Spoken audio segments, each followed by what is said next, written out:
21st century community policing. So they were doing a national initiative with this term called procedural justice.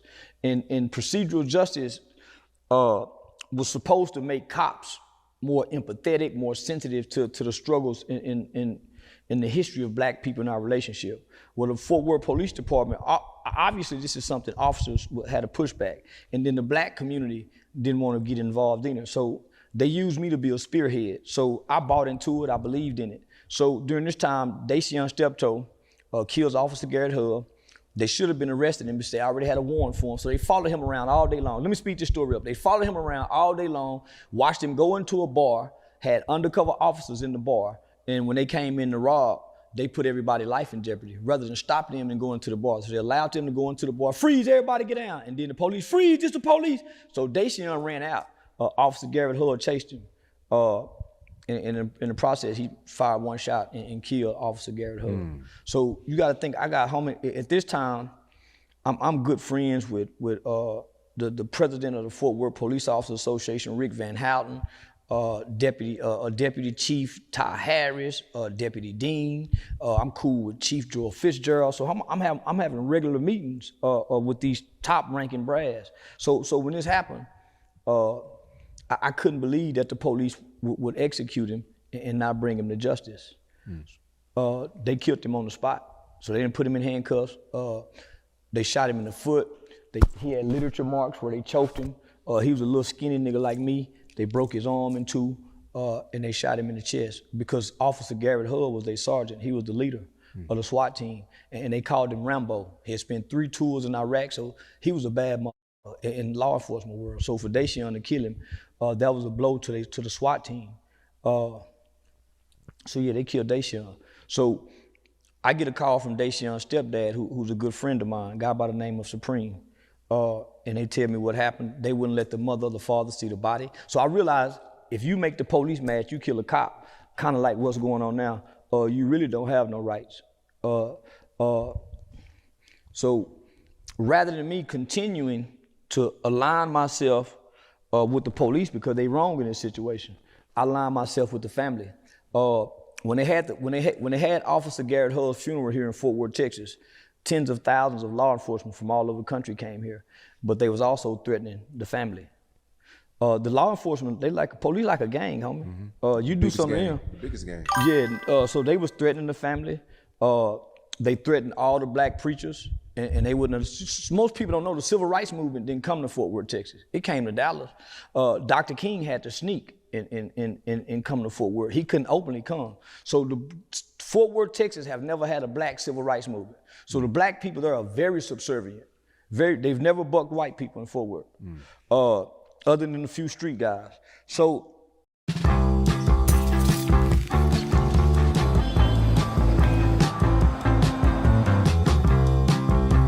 When you're craving tortelloni and you need a top-up shop, Easy Fix, Deliveroo, get your fresh.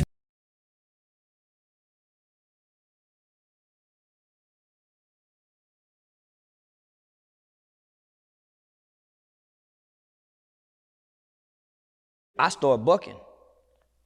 I started bucking, and I started going online promoting cop killing. But let me just say this.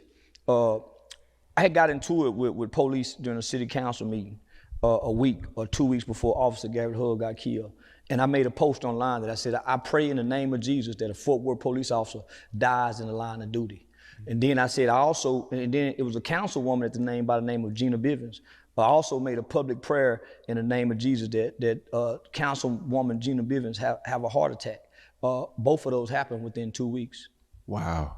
Is this the viral when you're in the? Yeah, just the time I was going to the city council with nigga on my shirt, hollering about I wish we can rape white women. So homie, I had already been bucking white people, but they know me. So it's like the straight A student all of a sudden just turned gangster, and they say, man, something happened to Charleston. So nigga, I'm bucking white people in a way. When you said those two things and they happened, did people, I mean. Yeah, so let me tell you what happened. So when that happened, homie, I started calling downtown I wasn't making threats, but I was saying, I called and told David Cook, who was the city manager of the city at the time, that I hope his daughter grow up and marry a well-hung black man who beat on her and have anal sex with her rough and real hard after you kick her ass and make her like it and lick her tears. So I was just calling down there because this is what I understand. My mouth is deadly. My words hurt just like punches. Nigga, I have a way of articulating words and delivering words to make you feel like I hit you. And it'll activate those kind of emotions. So I know that. I know that's a strength that I have in speech delivery. So I know how to use words as weapons. And it make other people respond to want to hurt me. So I'm calling downtown doing this. So then I'm going online, you know, marking the death of Officer Garrett Hull. I'm marking his wife, his widow, his 2 children. So I'm doing just what I did to Charlie Kirk, but I did this to law enforcement. Just what I'm doing to Charlie Kirk, just what I did to King Von, Gilly Kid's son, I did the same thing to the Fort Worth Police Department. So they Cop was white? Who? The police officer was white? Yeah, he was white, and he was killed by a black kid. Yeah, a gangster. You know, he was a gangster. See, he went across the railroad tracks and was robbing Mexicans, the immigrants that can't call the police. So one day I get kidnapped by the police. And I call it kidnap because I got pulled, they watched me all day long. So up until that day, because of the rhetoric that I was using on social media and on Facebook and coming downtown with that same rhetoric, I was under constant surveillance from law enforcement because of my rhetoric had went from talking President Trump to nigger, kill white folks, rape white women, shoot white babies. They need to shoot. So homie, I started praising school shootings. I started going downtown, yelling out during lunch hour that Timothy McVeigh is my hero, that I can't wait till we start raping white women. So you even hear me say that to our mayor, say I came down here to do that because that's a form of fighting back. It's called uncivil disobedience. You can have civil disobedience, but I'm being uncivil, but I'm not breaking any laws because I'm not threatening. Yeah, cussing is a disorderly conduct. So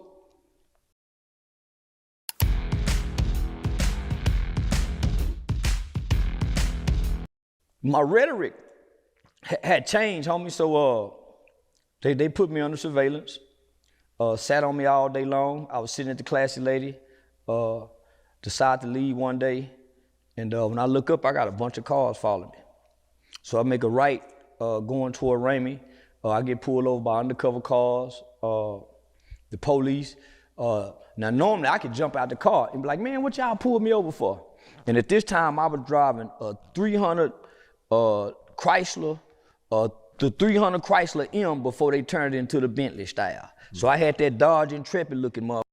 But it was like the Dukes of Hazzard. I had to reach outside the door to open the car door, but the windows didn't let down. So I had to open the car door and say, hey man, free, get back in the car. Nigga, this is something different, because they had never treated me like that before. So when they put me in the car, they said I was being arrested for a broken tail light. And I ain't gonna say his name, but one of the MPOs said, Charleston, you must have pissed somebody high up off. I said, man, you already know they are. So they took me to jail. And I called Lisa Pamplin, who's a very well-known attorney in the city.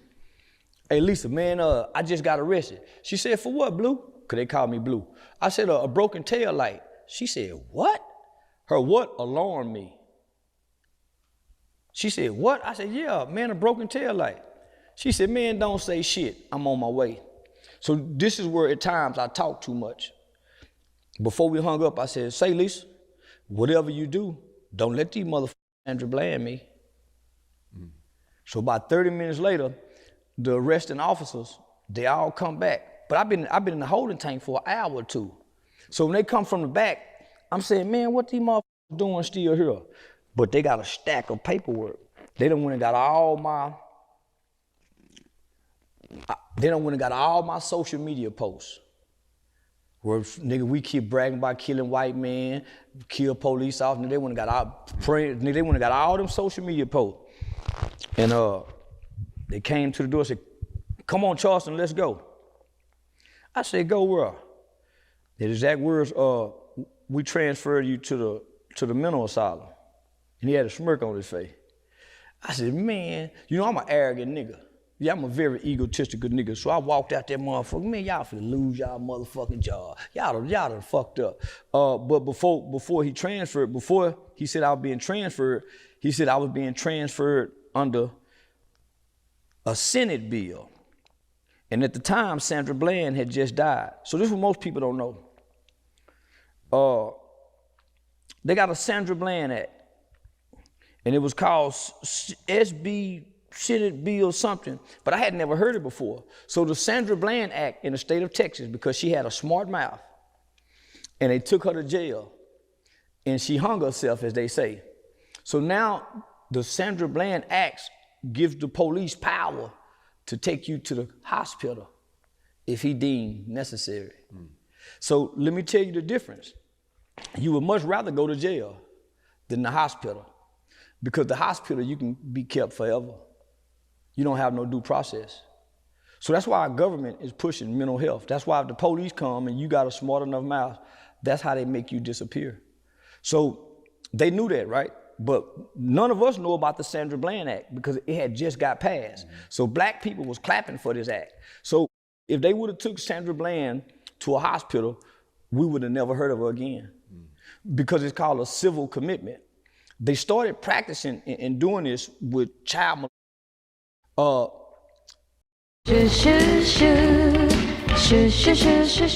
Pixel 10. We live and we die.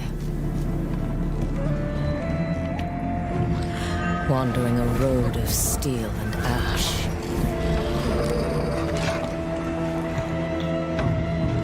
But a ghost chooses who they will become. And you will know. See, they start using unjust laws on people who they think is deemed less than worthy of themselves, right? Black people.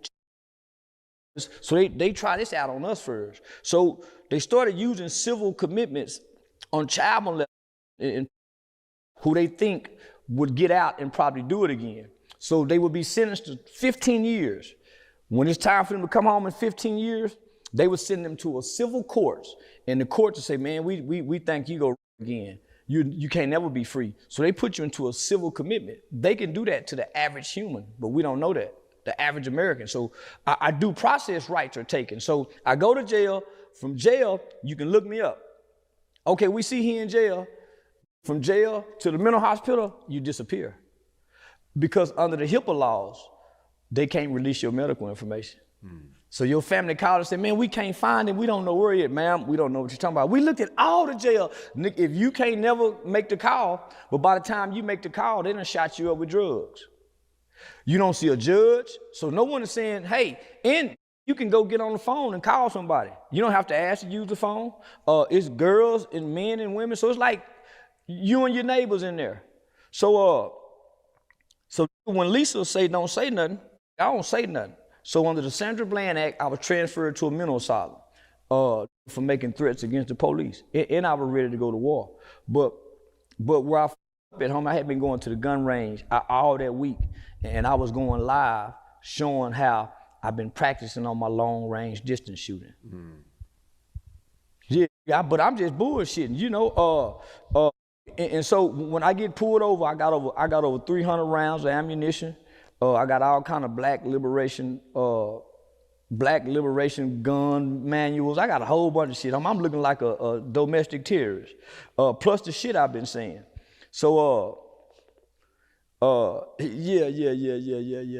So the night of Officer Garrett Hull's funeral, I held security at the mother's house because the police were riding by there intimidating them. So homie, the police some dirty motherfuckers, the bad ones, not the good ones, but if you do some one of them, homie, they turn into a vengeful gang, and they torment your family, everybody. So every black preacher in the city was afraid to have the funeral.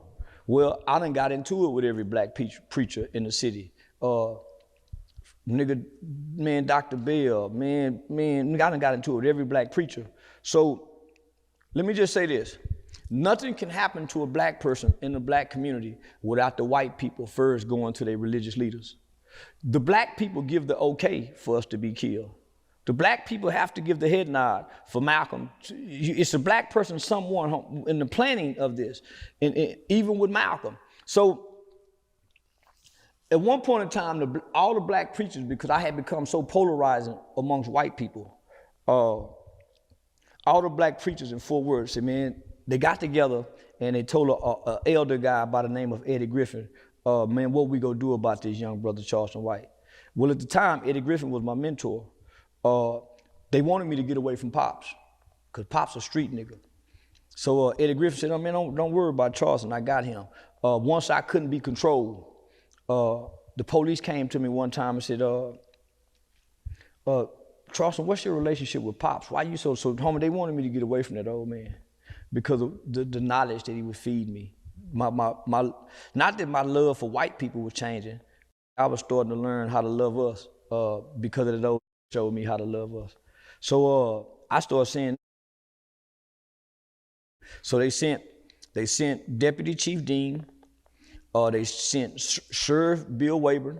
Sheriff Bill Wayburn came to me while at a function with Lieutenant Governor Dan Patrick. So I might have some very influential white people that and I remember the old told me, homie, he said, the worst thing you can do, homie, is for white folks to know your name as a black man. You don't want white people to know your name. So he said, yeah, white people know your name. So when I do this, I hold security for the family by myself. No Muslim would do it, no Crip and Blood. So this is when I realized it was cowards. Farrakhan, the Crips, the Bloods, the RBG, nobody wanted to stand against the police, homie. So I bagged my little old car up in the driveway with my guns. I smoked weed all night long. It was an RBG there drinking with no gun, playing like he tough. I held security so this family can get some rest, this mother. And that's when I disappeared after that. So I done stood 10 toes down. Wait, you never explained how you got out the mental hospital. I'm finna tell you. So I stood 10 toes down with white people. So Looking for excitement? Get a £40 casino bonus when you deposit and play £10. Join Unibet and enjoy your favourite casino games. Unibet. The first nurse that I seen, she was a black African lady. And she knew I wasn't homicidal. She knew I wasn't suicidal. She just online showing his ass. But nigga, this is done by your government. This is higher up saying, do this. So she says, yeah, let me call your mother, make sure you don't harm yourself. So she recommended I go home. The black doctor, because they don't have a white boy do it. So the black doctor said, no, I think you may try to hurt a politician. Well, why ain't I charged? Why ain't I charged then? Because y'all like to give a nigga criminal record. Well, the mental health strips me of my guns. The mental health strips me of my gun, right? If they can get the mental health tag on me. But they can't mental health me. I have no history. So they keep me. They transfer me to JPS. I never see a real doctor. This one I knew this shit is a game. For one, I got Medicare, Medicaid. If I didn't have Medicare, Medicaid, they wouldn't have done that. Because who's gonna foot the bill?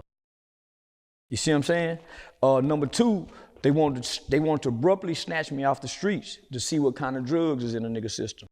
Cause that's one of the first things you do is take you. Right, okay, so you took a blood test. You're not going past intake if you don't take a blood test. You'll never get out if you don't do that. So in the process of intake, I'm looking at niggas as employees. The niggas who work there are saying, say, homie, what's up?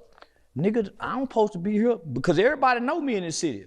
And everybody looking like, man, they fucking over you, nigga. But they can't say it because they got to keep their job. So I go act like I'm on the phone, say, man, nigga, how you get out of here?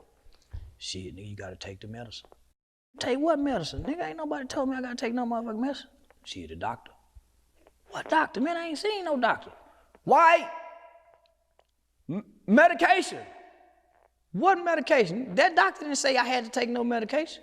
Mood stabilizer. What you mean a mood stabilizer? You seem like you upset. I'm being held without my will. So homie, they got all kind of ways to play on you. So First night, I'm considered high risk because I'm asking questions like, man, do we get to go outside? So now they saying, oh, he gonna try to escape. So they put me where the craziest of the crazy motherfuckers, where you look at the motherfuckers and say, man, what time is it? I don't wanna go, I don't wanna go. And say, nigga, say, man, goddamn, where? So nigga, this nigga in the twilight zone. Trying to break a nigga mind, homie. They trying to break a nigga. So my mama said, son, I don't know what you done to get yourself out of it. Whatever you done, you gotta get yourself out of there. So I'm thinking, I done grew up in the boys' home. I'm a state baby. This the same system. Play the system. So I started working the groups. Man, I'm having problems. Yeah, homie, and I never saw a doctor. I never saw a doctor, but they were giving me drugs day one. And if you refuse the drug, they shoot you with them. The drugs is like, it arrests your mind, your soul, and your emotions. It takes your mind, your soul, and your emotion, and it puts it in a closet somewhere in your body, and you're just there as a shell. And people that are talking to you, you saying, yeah, yeah. But the real you say, man, I'm on this medicine. Hey, man, no, this ain't me. But you saying, yeah. So nigga, time they give you a lawyer, but by the time you see your lawyer, you yeah. Nigga, you on medication. How else you get out of here? Take the medicine. It's a money game, homie. So I refused the medicine at first because I'm saying, what's the side effects? They said, well, no side effect. I'm telling this nurse who's trying to give me medication, everything got a side effect. You don't even know what you're signing. You just signing. So I never got diagnosed. So this one I knew it was full of shit. I said, they just trying to break it. I never seen a doctor. I kept seeing student doctors. Coming from college, student doctors. So after 7 days, an attorney finally come, because now they want to take you before a judge. But what else do they have to take me for a judge other than this internet character? So they released me. I never seen a judge. I never seen a real doctor. Never took the medicine. I had to take the medicine. Oh, man. You got, listen, before your lawyer show up, you're already full of medicine.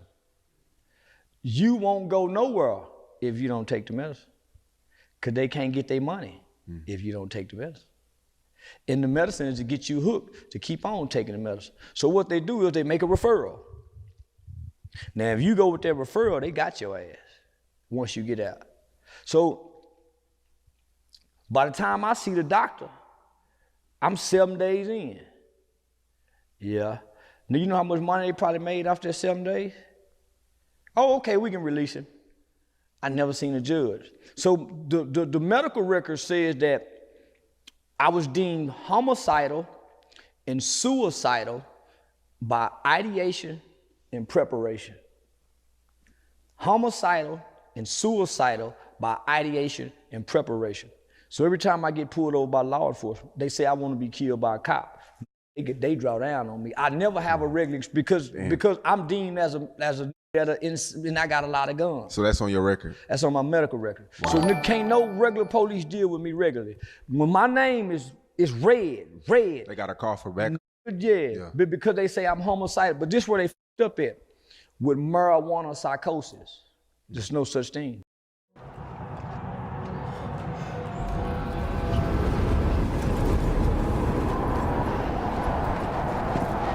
The Red Roses, world #1s, home for the Women's Rugby World Cup. England, meet England. We'll refund double the difference if you find the same quality car for less. And all of our cars come with a warranty. There's no car like a Motorpoints car. There's no such thing as marijuana psychosis. So that's how I can still go purchase guns, because it's bullshit. I was about to ask you about the guns. It's bullshit. There's no such thing. Yeah, I'm homicidal and suicidal. At the time, yeah, I was ready to die. When I realized I was in jail on the first day, you couldn't have made me believe it wasn't gonna be a bunch of black people out there when I wake up, let him go, let him go. I would go look out the window like or lean on me and see a bunch of, let him go, let him. Boy, when I was sitting by that window looking out and wasn't nobody there, say, boy, that second day, I just knew they finna bust through the walls to come get me. When did nobody die? Was nothing. the old words came to my mind. He said, ain't nobody getting in the car with you and you fight police. You go downtown and talk bad to white people. What? Don't know do that. Dr. King didn't talk to white folks like you. Malcolm didn't talk to white folks bad. So this is what made me turn to the niggas. Because the ain't got no mental asylum to erase me in. That's what made me say, you gangbanging. Why you don't say nothing to white folks? Because white folks will do this to me, you ain't gonna do nothing. So nigga, why would I make white folk mad unless they make me mad? I don't bother white folk by problems. I ain't f***ing with white folk because they done something. I'm f***ing with white folk because I f*** with everybody. How y'all gonna tell me what I can't say? It was fun and dandy when I talked about the George Floyd and his daughter.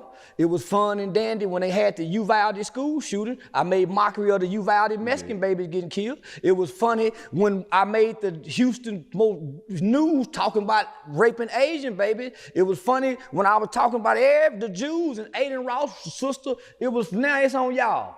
And y'all used to love me, set my tickets, but now it's on y'all. I told y'all I don't like nobody. I like white pussy. I don't like white people. I like Chick-fil-A. I like the Constitution. White folks just happen to be in the way of that. But I don't like nothing and nobody to say I won't talk about them if something happens. It's what I get paid for. It's called satire comedy. When Charlie Kirk died, I looked up your name on Twitter, and a lot of people said that you were the Charlie Kirk for black people.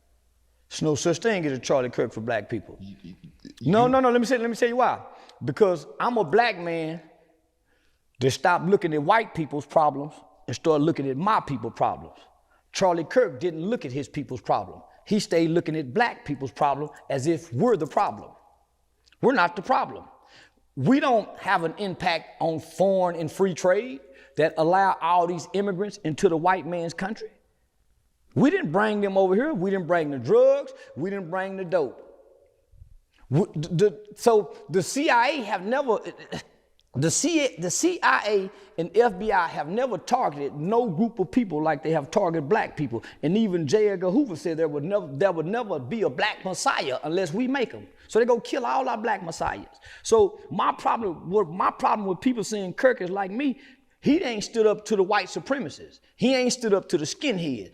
I've been standing up to the negative elements and the detriment of black people. He ain't looked to white people and said, hey, we got a bunch of white kids shooting up schools. Say we got a bunch of white kids and their babies. We lead the nation in child pedophilia and molestation of children. Hey, man, we need that Epstein list out. They say the president's name is on that list. He ain't doing that to his people. He was a talking point who spread a lot of misinformation, almost the borderline of lying. The statistics that he was using was false. Black people don't commit 50% of the murders in this country. We commit 50% of black murders, which is a small fraction compared to the Mexicans, the whites, the immigrants. So and then, homie, he challenging children. I'm challenging adults. So we are not the same. He wasn't putting his life on the line because he was talking just about black people. He never talked about nobody else as if black people are America's problem. So that's my problem with that shit. Hell, he ain't know me. I stand up to the gangbangers, the killers. I pick on the bullies of the race. He pick on the weakest of the race, the small, undeveloped brains of our children on the college level, on the entry college level. Y'all had a lot of the same points, though. No, he didn't. He was lying. He said Dr. King was a horrible man. I didn't say he was a horrible man. I say he was a whoremongering preacher. That don't make him a horrible man. Donald Trump is a whoremonger. He ain't never called him a horrible man. Donald Trump got rape allegations. Bill Clinton, rape allegations. The prince over there in rape allegation, the Jew, rape allegation. So you never heard him call anybody a horrible man, but he won't say Dr. King is a horrible man. He's a lying motherfucker. Dr. King talk peace. So Yeah, man. So no. So we've never said. I think with slavery, y'all both. He mentioned something about slavery. He you said, say all you say it all the time. He said we was better off with slavery. Yeah, you say that too. He said we were better off than we are today. He a lying motherfucker. We got rights today. We were better off together. But my rhetoric and his rhetoric do not align. We were not better off as slaves when a white man can rape a black woman and be excused. But in past interviews, you did say slavery needs to come back when it's out of control. You haven't said that a few times. No. He's not advocating for slavery to come back. He's advocating that we were better off as black people as slaves. Okay. I'm saying we need these conditions to strengthen us as black people again. We wasn't better off, we were just stronger.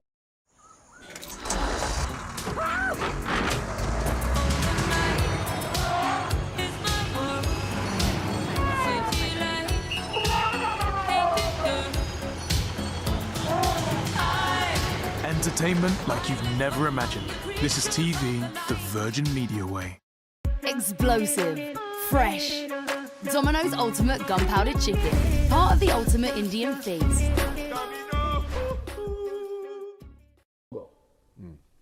We wasn't better off when we can be hung up on a tree and captured when they said we was free and the other slave masters said, no, that's still my, we wasn't better off. We didn't have more. Did you know Charlie Kirk before he died? No. I seen him debate a few times, but I didn't know his name. I want to say, me and him was on a segment together on Alex Stein's show, on Prime Stein with Alex Stein. So I want to say we had a brief segment, but him and Alex Stein is real good friends. So, but I never heard of him, never knew anything about him, never seen a video before he died or nothing. So I'm saying, why would we be affected by a white boy getting killed by a white boy? Why would that bother black people? It don't matter, we don't cheer it on or nothing because his rhetoric don't reach my ears. He's never came across my algorithm. You know why? He arguing with college students that don't know a motherfucking thing. He couldn't have debated me. He couldn't have debated me. One of the biggest lies I heard him say is that Trayvon Martin hunted George Zimmerman in the middle of the night. Then another thing I heard him say that black women can't think. Black women, he can't think. But then he says, if he saw a black pilot, he wondered if he's qualified. Yeah, I see. When I see a black pilot, I say, white folk let you get this job? For him to even be at the door to get the job, he got to be qualified. It's certain tests you got to pass. So yeah, they pick you on your color, but your color don't get you in the door. Your test scores do. So nigga, they trying to make it seem like black people ain't worked to accomplish what we done accomplished. And they forget, they ain't built shit.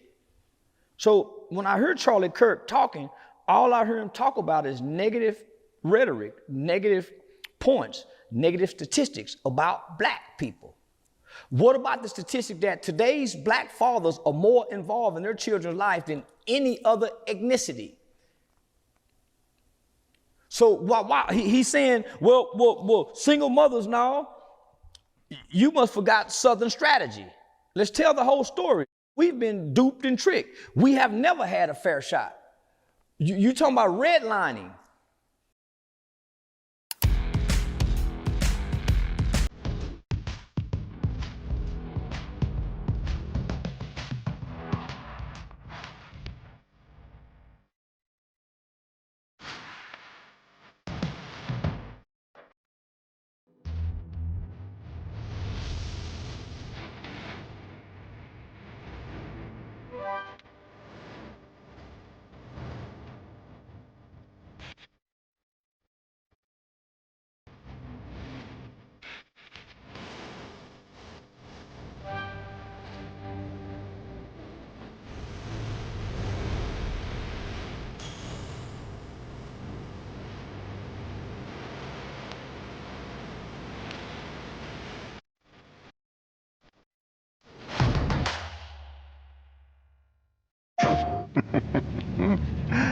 Who are you? A wandering spirit seeking vengeance.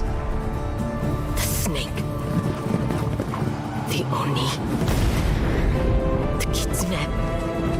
The spider. The dragon.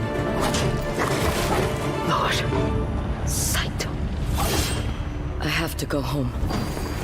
Back where all this started. PlayStation. Jim Crow laws. So, homie, he acting like the playing field been even amongst black people and white people. But I'm telling Kirk and all this people, black people are not y'all problem. We're not building missiles like North Korea and shooting them to the shores of Canada. We didn't take your planes and run them into the building. We ain't done none of that. All the crime that white people is complaining about is black on black. Mm-hmm. There's not a high black on white crime rate. Yeah. I wish it was, because when I was a kid, every crime I committed, where the camera at? As a kid, every crime I committed was against white people, because I had black older people telling me, you go across the railroad tracks. The 10 Commandments is for your people. It ain't for nobody else. Thou should not kill his own kind. Thou should not steal from his own kind. But you can go over there and steal. You can steal from white people if you black. You can rob white people if you black. They've been robbing us because we black. So they want to try to make it color don't matter to us. Color matter to them about everything. That's why they put race in place. Mm-hmm. When race don't matter to nobody but Americans.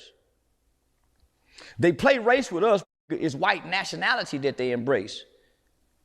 They white nationalist ideologies. That's why you hear that governor of Utah say, we was hoping it was somebody else, because they really want to hate. When I saw that, when I first saw Charlie Kirk get killed, and I didn't see it, I just heard about it. I don't watch white people. I don't watch nothing white people talk about, especially politics. That's the biggest con game sham. I'm playing con, homie. I'm not a Republican. I'm a smart. I'm not a Democrat. I don't give a fuck about being Republican or Democrat. I'm playing on both parties because both parties is dumb.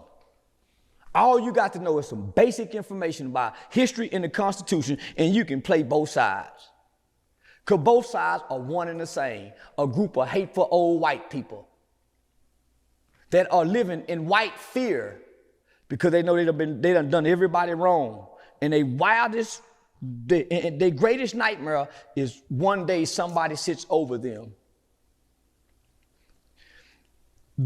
At Sky Vegas, get 50 seriously free spins when you join, and 200 more when you deposit and spend £10. No wagering required. What you win is what you keep. Sky Vegas. Play. It's why we're here. They're losing their country and they blaming they.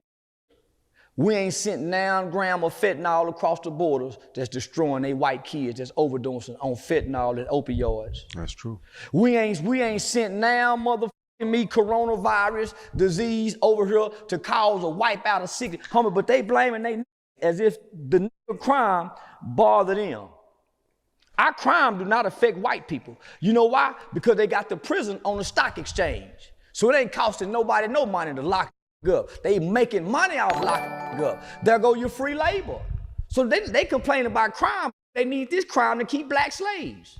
That's why even if we never commit a crime, before you're born in America as a black person, you're already a criminal. You know why? Because we can line up 50 black women. How many black women are having boys? They raise their hand. Okay, all black women line up over here. We go 1, 2, 3. One of y'all boys are going to prison before they're even born. Well, who's saying that? America. Because America has a booming prison industry. And they need this prison industry. Not only that, it strips these black people of the rights we once gave them, because we still need slaves for free labor. So this crime don't affect us. And it don't affect white people while you're using it as talking points. How many black women having babies? 1, 2, 3. One of y'all going to prison. You know why? Because the American statistic says 1 in every 3 black males will go to prison or be on some form of community supervision in their lifetime. It don't say maybe, it don't say well, but it says 1 in 3 will go. So who makes this shit up? We can go look at black babies. 1, 2, 3. Boy, one of these nigga babies going to prison, and there's nothing nobody can do about it. Nigga, they put this in place for this race. Prison was not put in place for nobody else but specifically this race. Yeah, we'll put others in there, but the majority is for these people. These people pose the greatest threats to us because they might want retribution one day because we ain't never been fair to them. We ain't never been fair to them. So we got to make sure they stay where they are because our greatest fear is they get over us one day. Do you see how they do each other when they're fighting each other? Do you see some of these snippets when the 20 black guys jump on one white boy? Homie, that's their greatest fear, that it's going to be like that everywhere for them. So they make sure they put things in place years in advance because what they said was, we must do this now for future generations may not understand. The future white people is going to be way more compassionate than these people. So they're putting things in place now that their children can't even undo because they like their slaves. They know their kids grow up and like Jim. And Jim, when I grow up and I'm slave master, I'm going to let you free, Jim. Even the kids had empathy. That's why they love us today. That's why they needed a Charlie Kirk. Homie, Charlie Kirk was a puppet for white supremacy and white racist hate in the name of, I invite you to the table. We'll play it.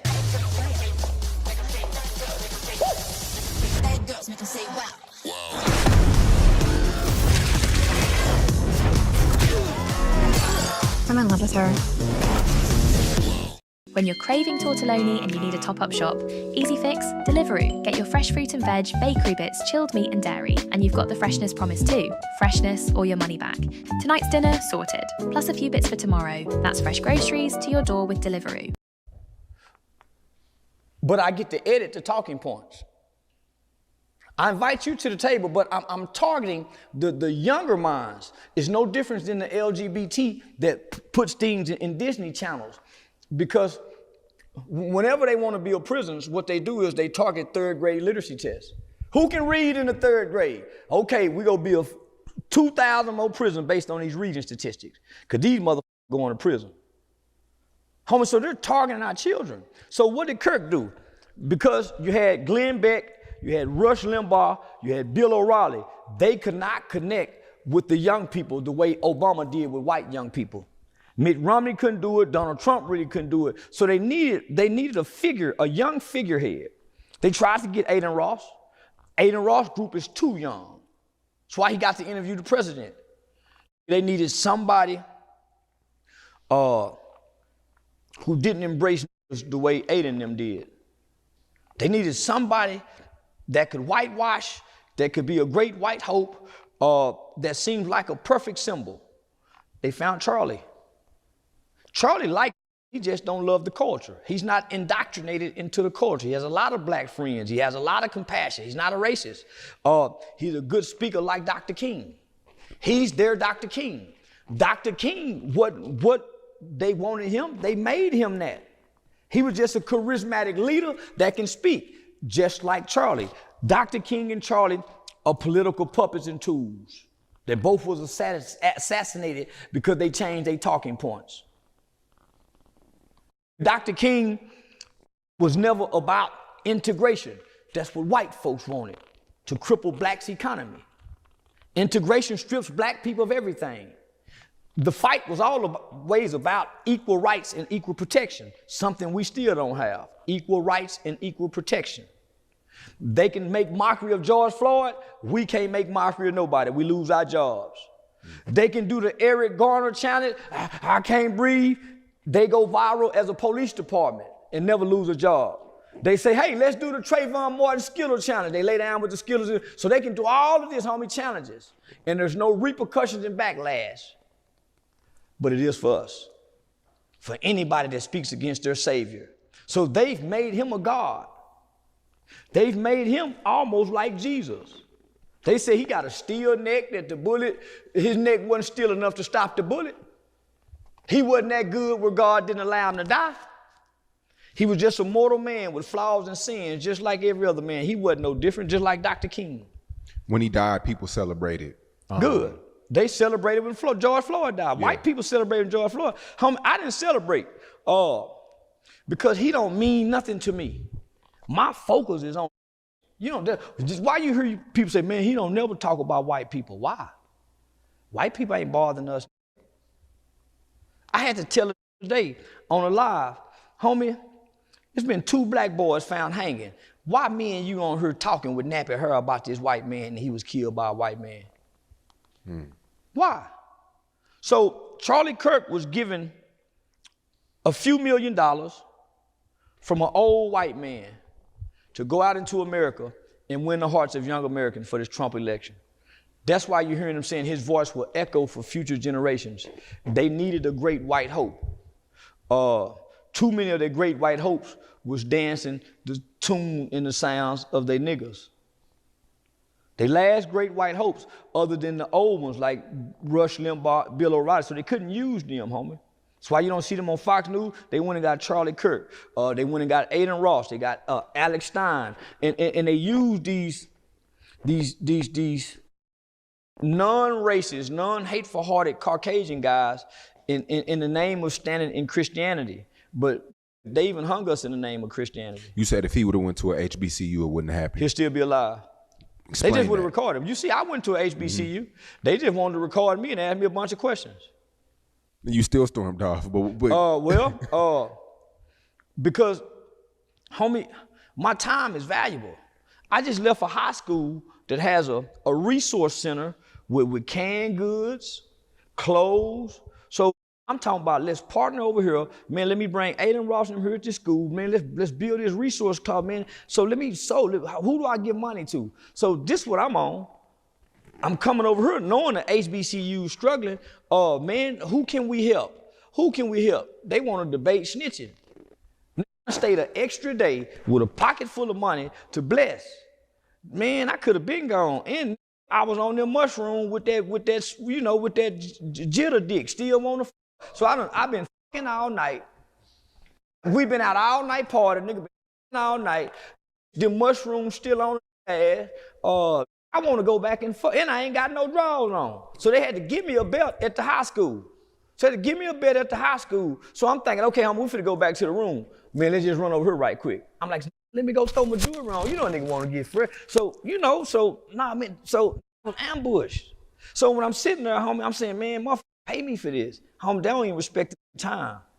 I ain't into snitching. So why am I on so many? Nigga, I was disgusted. So I understand how Charlie Kirk and them can go and say all the things about us when they doing this shit on the college campus, homie.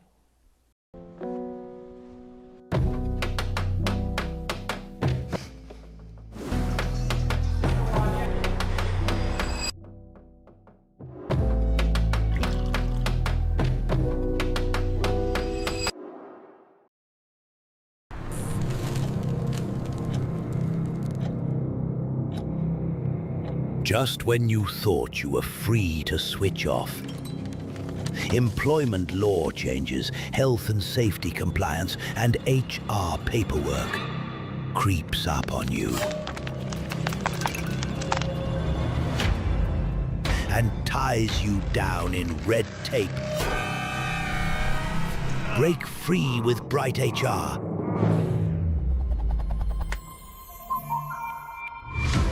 And slay your admin beast.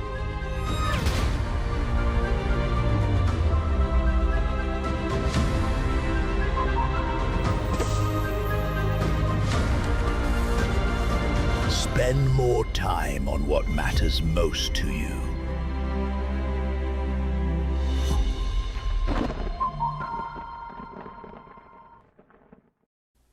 Homie, he would have slaughtered them with their minds, homie.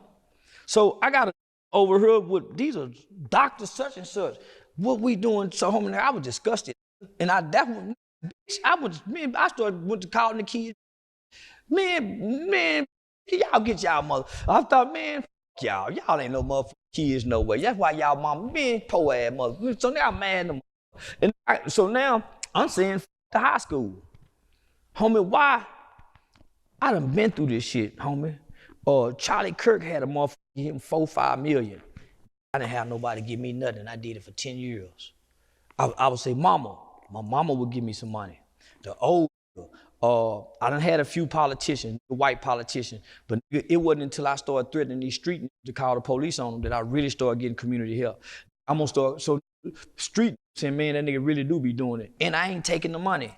So for me to have to be making money now, me and my kids living a life we ain't never dreamed of, why would I go back to helping black people, homie, when to help black people don't help you and your family? What type of white threats have you been getting over the last week? Have you been getting, I know shows have been canceled. Yeah. But so what is the how are white people treating you right now? In person, lovely. Online, I don't know. Because I'm so trending right now, it's so many messages.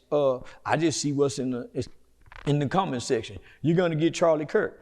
So, how many different people don't realize, I ain't afraid to die.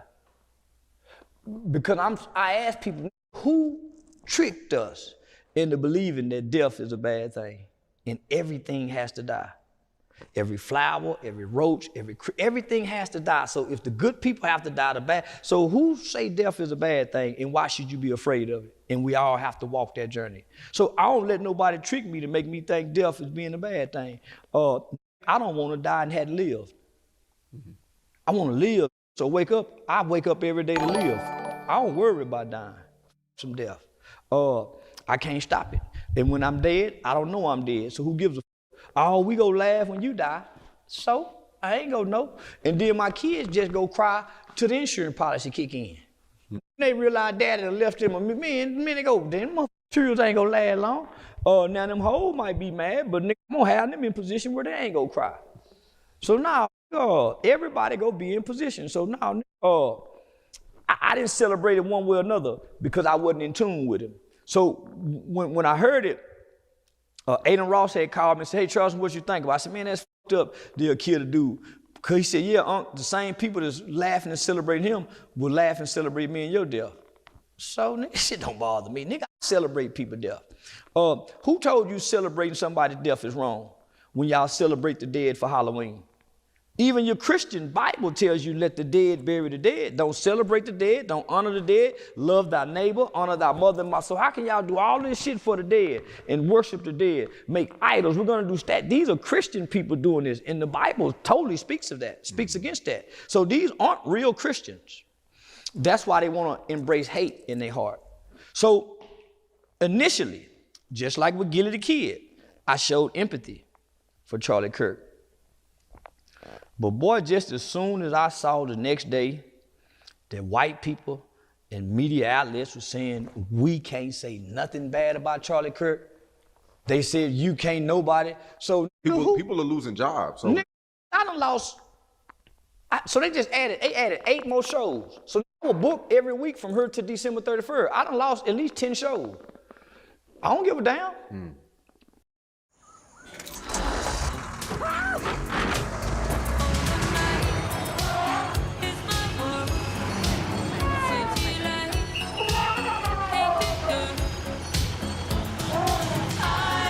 Entertainment like you've never imagined. This is TV, the Virgin Media way. We live and we die. Wandering a road of steel and ash.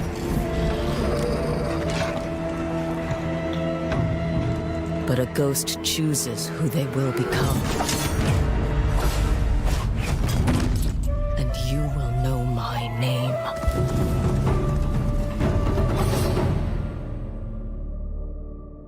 PlayStation. Who gonna tell me what I can't? So listen, I remember one time as a kid, they used to have them light covers up there. And in them old cars, the light cover come off, you can see the light. And my mama seen me looking at it one time, and she was going into the grocery store. She said, boy, you better not touch that light.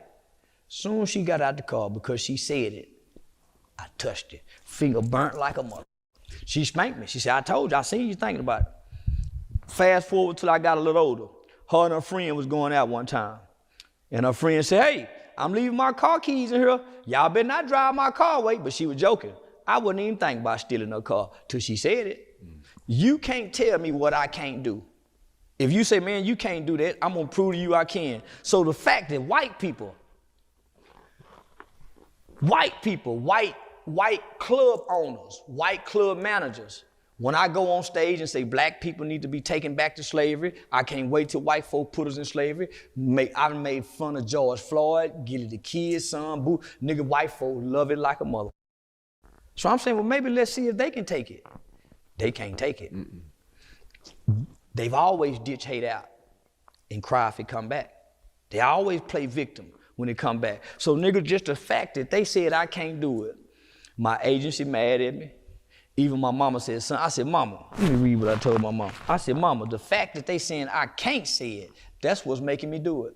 So I thought of all the horrible things you can say about Charlie Kirk, and I went on a rant for days, because who gonna take this freedom of speech away? And that's what Charlie Kirk spoke for. So the more I researched Charlie Kirk, the more I saw he was a white Charleston white. I'm not a black Charlie Kirk.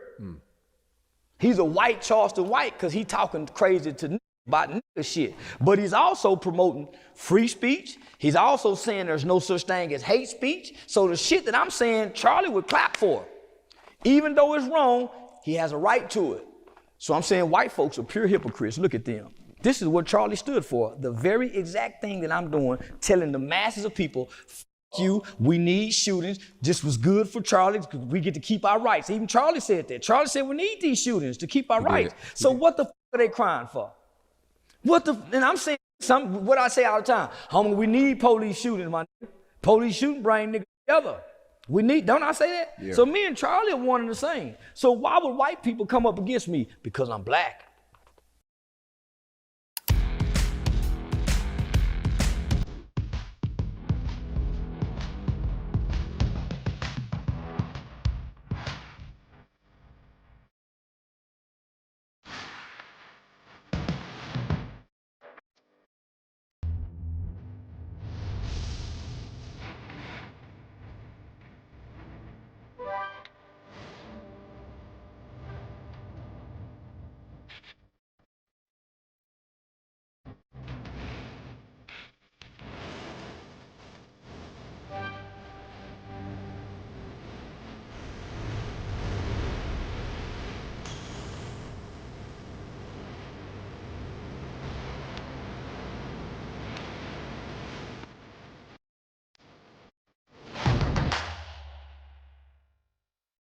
It's free to sell on eBay. So I sold it. It's free and easy to sell on eBay. I was their boy. I was their boy as long as I was singing their tune in their favor. I'm not gonna lie, like over the past week, I gained more respect for you because I said, Charleston has no picks. He don't give a f. Like, no, I'm not playing a character if I am. Listen to me. Didn't I tell y'all I was playing a character? If I have picks, then that mean I've been lying. I'm not playing a character. They fell in love with the Mackin, man. If I'm telling you I'm playing a character online, and y'all believed it at first until I said something about Charlie. Now it's personal. So everybody I made it personal to said he's not playing a character. But long as I don't make it personal, oh man, he's playing, oh man, he's wild and funny. So if I decided to go along with everybody and not speak on Charlie in the way that I did, then I've been lying. I'm not playing a character. I'm really playing a character. Half the shit I said about Charlie, I don't even mean. I'm just now starting to learn more and more about Charlie. As a matter of fact, one of Charlie's good friends, Alex Stein, texted me, said, man, I'm at the funeral, and told me, man, Alex said, man, and Alex Stein is a good friend of mine. His dad, how many of these white Jewish people that got a love for niggas? His daddy was been a bail bomber for 50 years. No Pops, no Billy Ray Maddox, no every, the Douglases, the men, no every, Bobby Reed, no everybody. They out and gamble with the sheriff and so that was my bail bondsman. Alex Stein, daddy, that's my bail bondsman every time I go to jail. I ain't gotta come with no money or nothing, nigga. The judge, so they started giving me no bonds because Alex Stein daddy was getting me out with no money. At first I was using money to get out. They hit me with a $90,000. Alex Stein daddy started getting me out with no money. So they ain't like that. So that's why I started getting hit with the no bond. So these are my friends. Aiden Ross is my friend. So when I said that, homie, I hurt my friends. Just like I done said some shit about black people that hurt some friends. When I said some shit about Gilly's son, then my mama. When I said something about Lil Ronnie's son, my mom and family. So it's no difference. But I'm saying, man, who care about what I say? Look at what humans do to one another. So I'm saying, look at all these white people want to hate. They want to hate. But were so disappointed when they find out they can't hate their own, because they will not hate their own. They will not hate their own. So I had to have some empathy, because niggas, some people I know is attached to them, and my words is affecting them. So Alex sent a message to Sane and Dewberry, to me and tell Charleston, man, you know, Charlie was a good guy and he really loved black people. So I trust what Alex say. Alex personally know him. So, but I don't mean I'm gonna stop. It's a character. And it's a method to the madness. I'm standing on free speech no matter what I'm saying. There's no hate in my heart. I don't mean it. Somebody his wife, man, I don't mean that. And then this what got me. At Sky Vegas, get 50 seriously free spins when you join. And 200 more when you deposit and spend £10. No wagering required. What you win is what you keep. Sky Vegas. Play. It's why we're here. I'm saying white people done turned hateful. This is an instance where black people, no white people ever show compassion. In a police shooting, black people are unforgiving, just like these white people. We won't forgive nobody. We saying off with the head. We want to punish white people. And it's all white people we want to punish, because one white officer killed one black dude. So we do the same thing. That's what I mean. We are just like our slave masters. We have become them. We hate like them. We eat like them. We like red meat like them. We like to be in cool air in the air conditioner where it's cold and cool at. We don't like to be in the sun. We like them, homie. We run from the sun like them. We done start putting sunscreen on like them. We get the same diseases they get, and we've never gotten the same diseases as white people. The Indians were the only ones, because we never ate like them. We have their same diets. We eat at their same restaurant. No, we go to their same doctors. So of course they're gonna diagnose us. Yeah, they don't know how to diagnose. That's why they study our bodies. They don't study their bodies. The oldest bones is an African woman named Lucy. Those study the DNA from a black woman, not a white woman.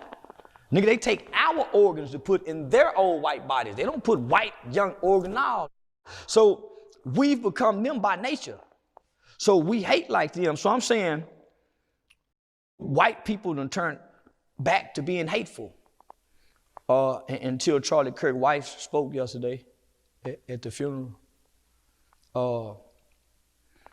Yeah, to hear the words, I forgive you, homie, some powerful words, because most people don't say them. She forgives the shooter. Yeah. My victim family forgave me, and I got to hear them say it, look me in my eyes and tell me that. So, yeah, that tugged on my heart. I said, yeah, nah. So, but I had already proven my point. So if you notice, I really don't even mention it no more. I wanted to use the verb when it was sensitive. That's when I attack. And I think I've proven my point. America is a hypocritical nation. Whites, blacks, this is not a Christian country.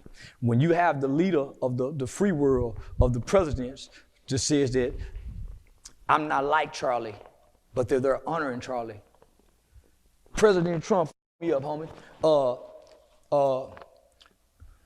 Your leader's supposed to always have compassion. They let me know Trump is a weak man. Thug, a weak man. Woody, a strong man. Only the strong can show compassion for the weak. Trump can't show no compassion. White people don't show no compassion because they're weak. But Charlie and his wife were strong in spirit. She said, I forgive the shooter. So she didn't allow the seed and the roots of white racism and white hate to run parallel with her husband's voice, because they say his voice will be heard in future generations. Well, along with his voice is a voice of hate. Our president, and I voted for him. He said, I hate my opponent. How can you hate another American when they've done nothing to you?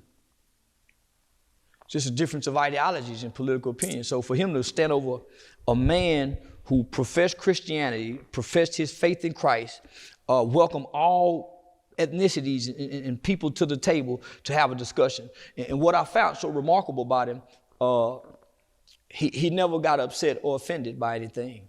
So his mannerisms is something that I admire, because I see that in Aiden Ross. I see that in a lot of other people. Homie, in order to be in a position where he is, you can't get angry. So you never saw a clip where he got angry. Because I'm passionate about some of the things I speak on. If you catch me out of character, I'm gonna get angry.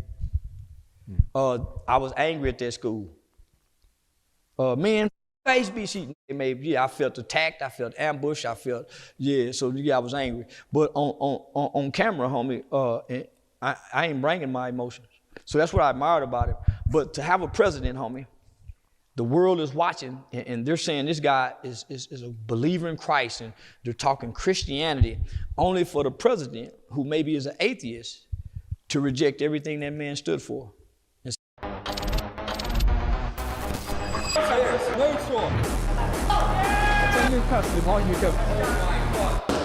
man like me could never get injured.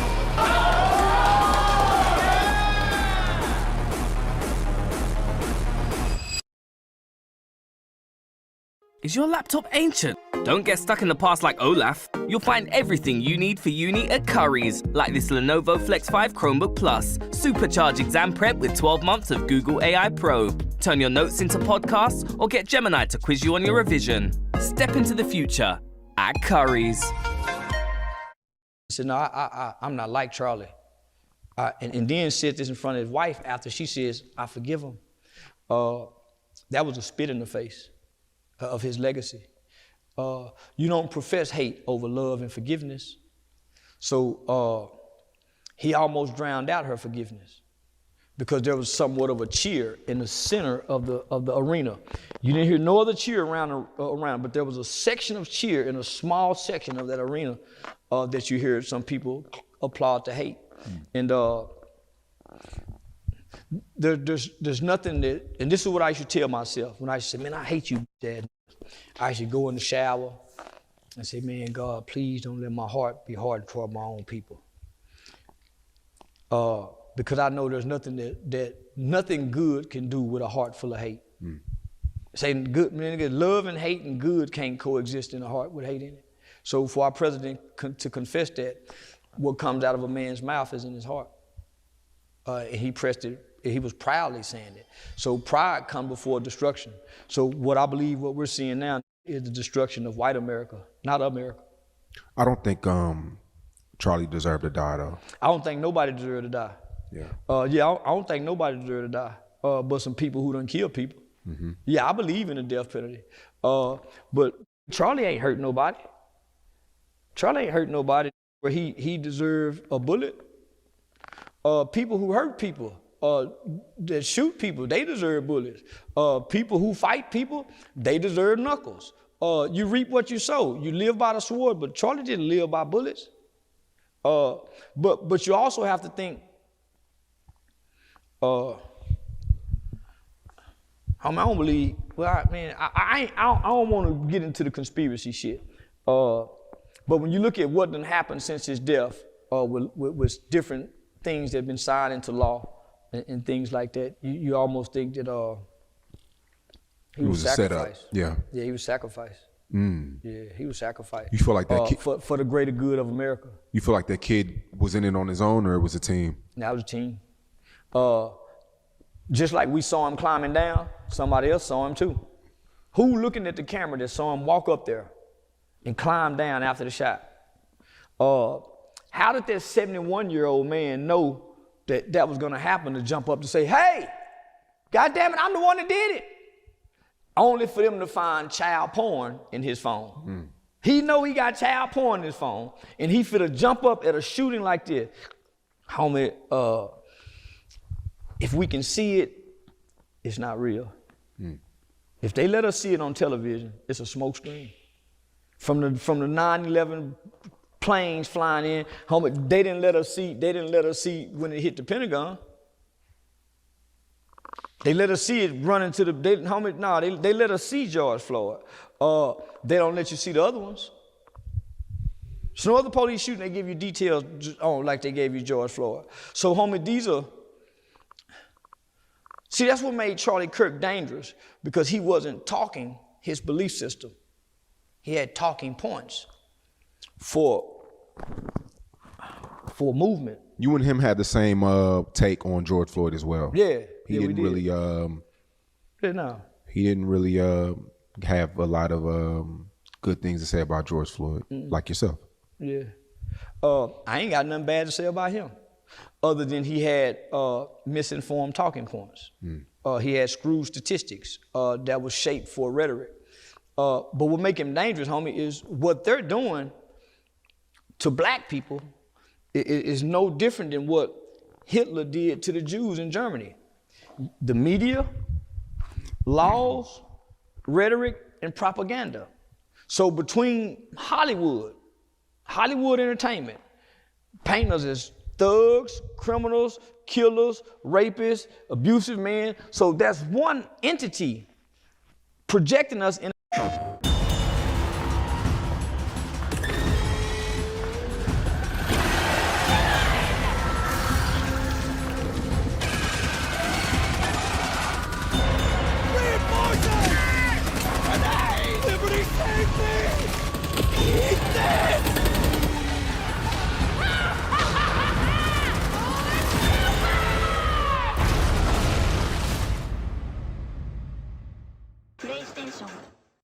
Explosive, fresh. Domino's Ultimate Gunpowder Chicken, part of the Ultimate Indian Feast.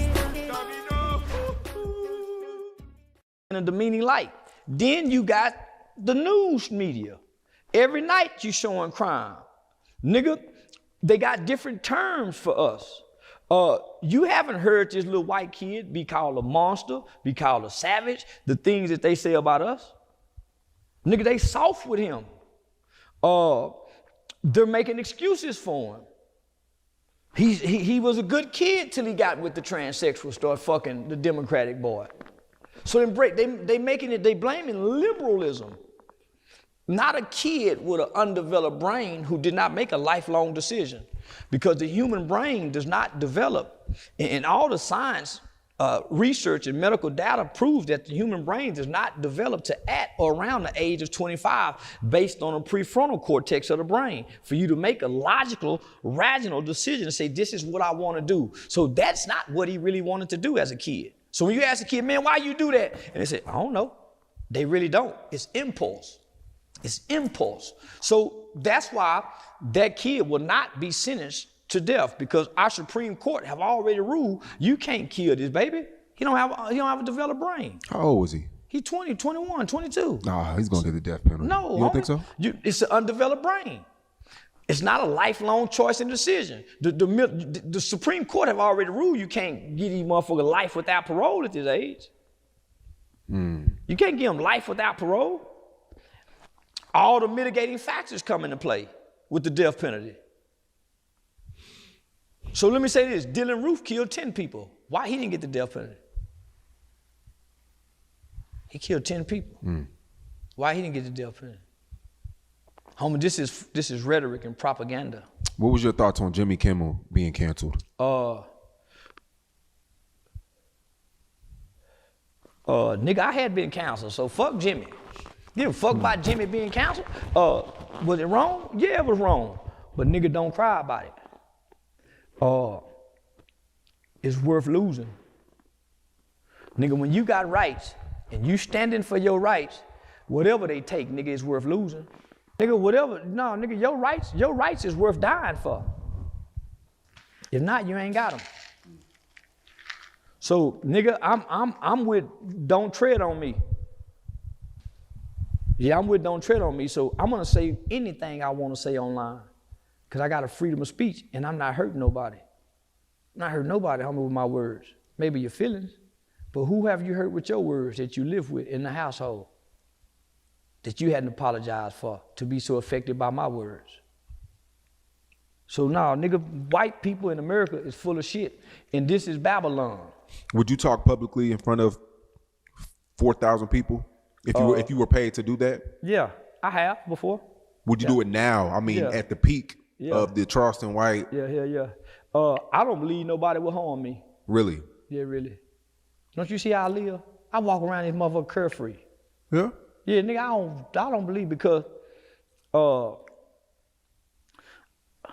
I'm not targeting a marginalized group. I'm targeting us. That's why I don't say nothing to white people. That's why I don't say nothing to Mexicans. I don't say nothing. I used to fuck with them people, but I realized, nigga, they not our problem. They not our initial problem. We are our initial problem. Just like we're not their initial problem. We're not their initial problem. Israel is. Russia is. North Korea is. Venezuela is. Mexico is. But blacks, Americans, we're not nobody problem but black people problem.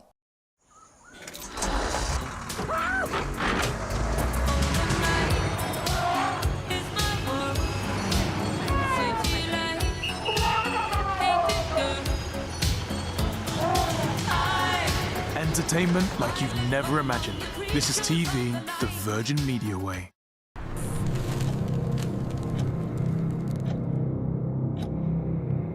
Just when you thought you were free to switch off, employment law changes, health and safety compliance, and HR paperwork creeps up on you and ties you down in red tape. Break free with Bright HR.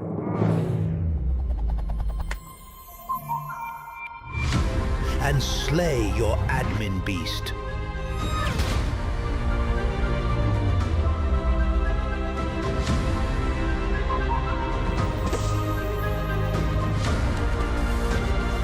Spend more time on what matters most to you.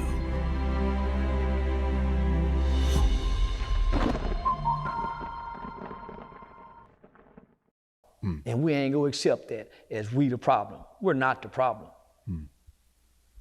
Yeah, opioids is.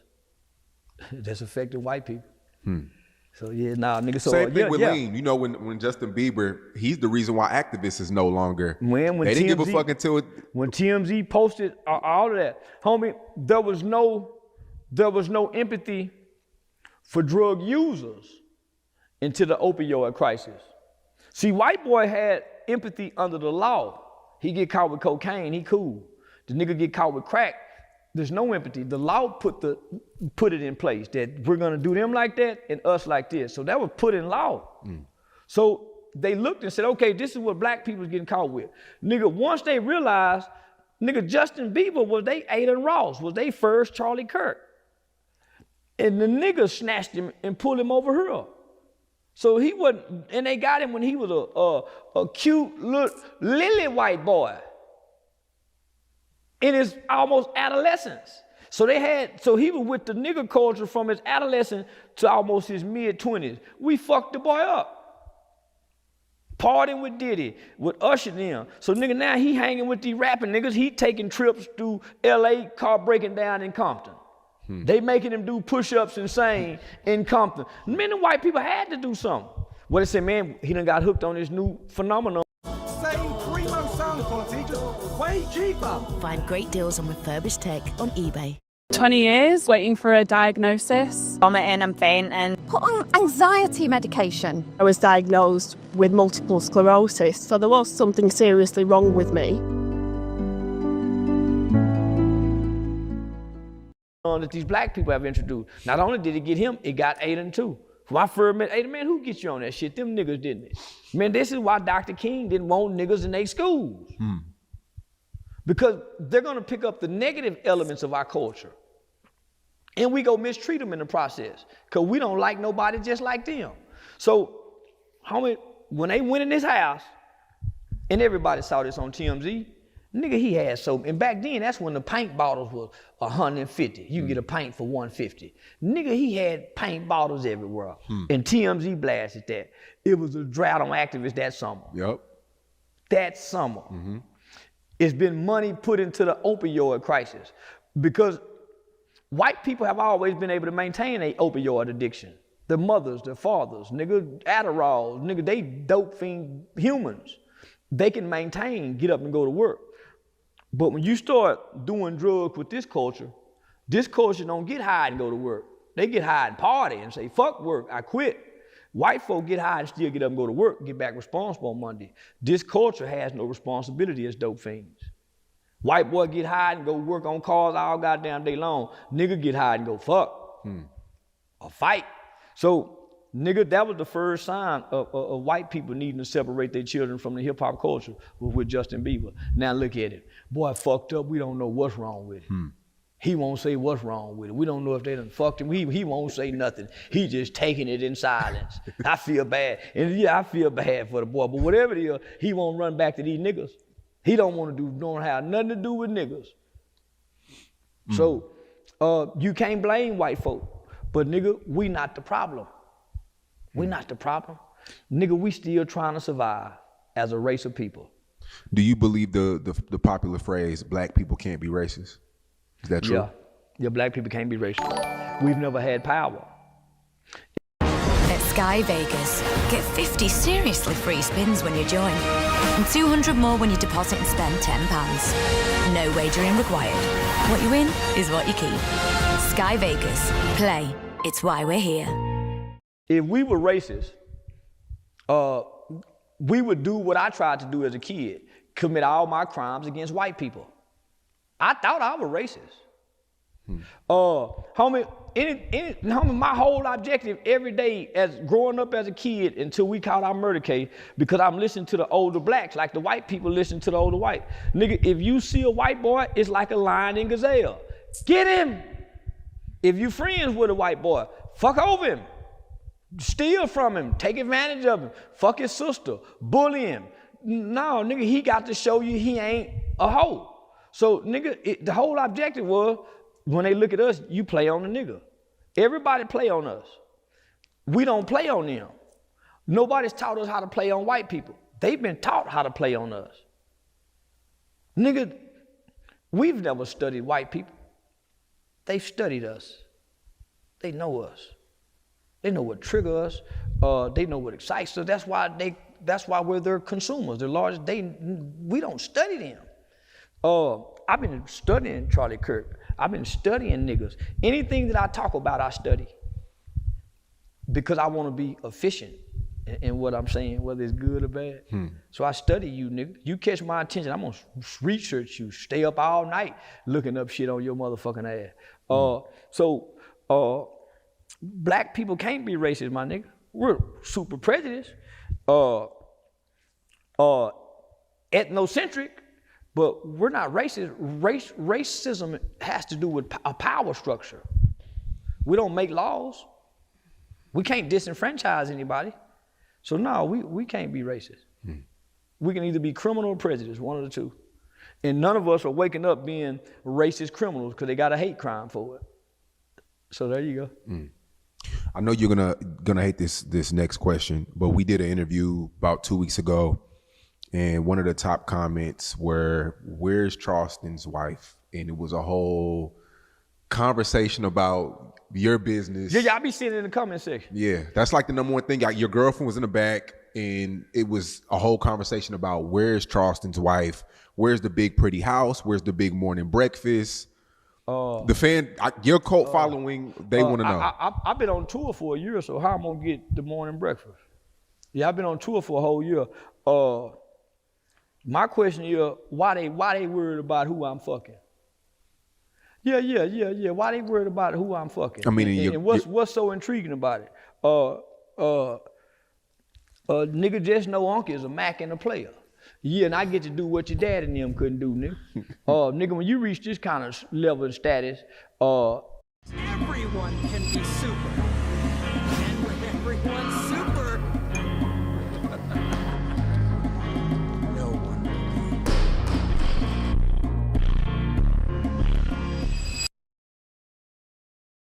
With Adobe Express, I can make a brand, a flyer for my event, a social video for my class. I can make a banner, a logo, a menu, a presentation.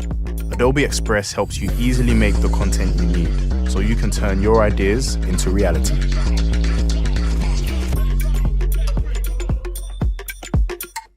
In fame, nigga, you do what the fuck you want to do. Yeah, you do what you want to do. As long as you ain't intentionally trying to hurt nobody, fuck what you do, how it make people feel. You ain't trying to hurt nobody. You just doing you. So, I got all my women. Yeah, even the ones I ain't got, they still mine. Yeah, no, even the ones I ain't got still mine. You can't engage and interact with me and think you just get to know. Nigga, it's a certain element that I leave behind that you can't forget. So where she at?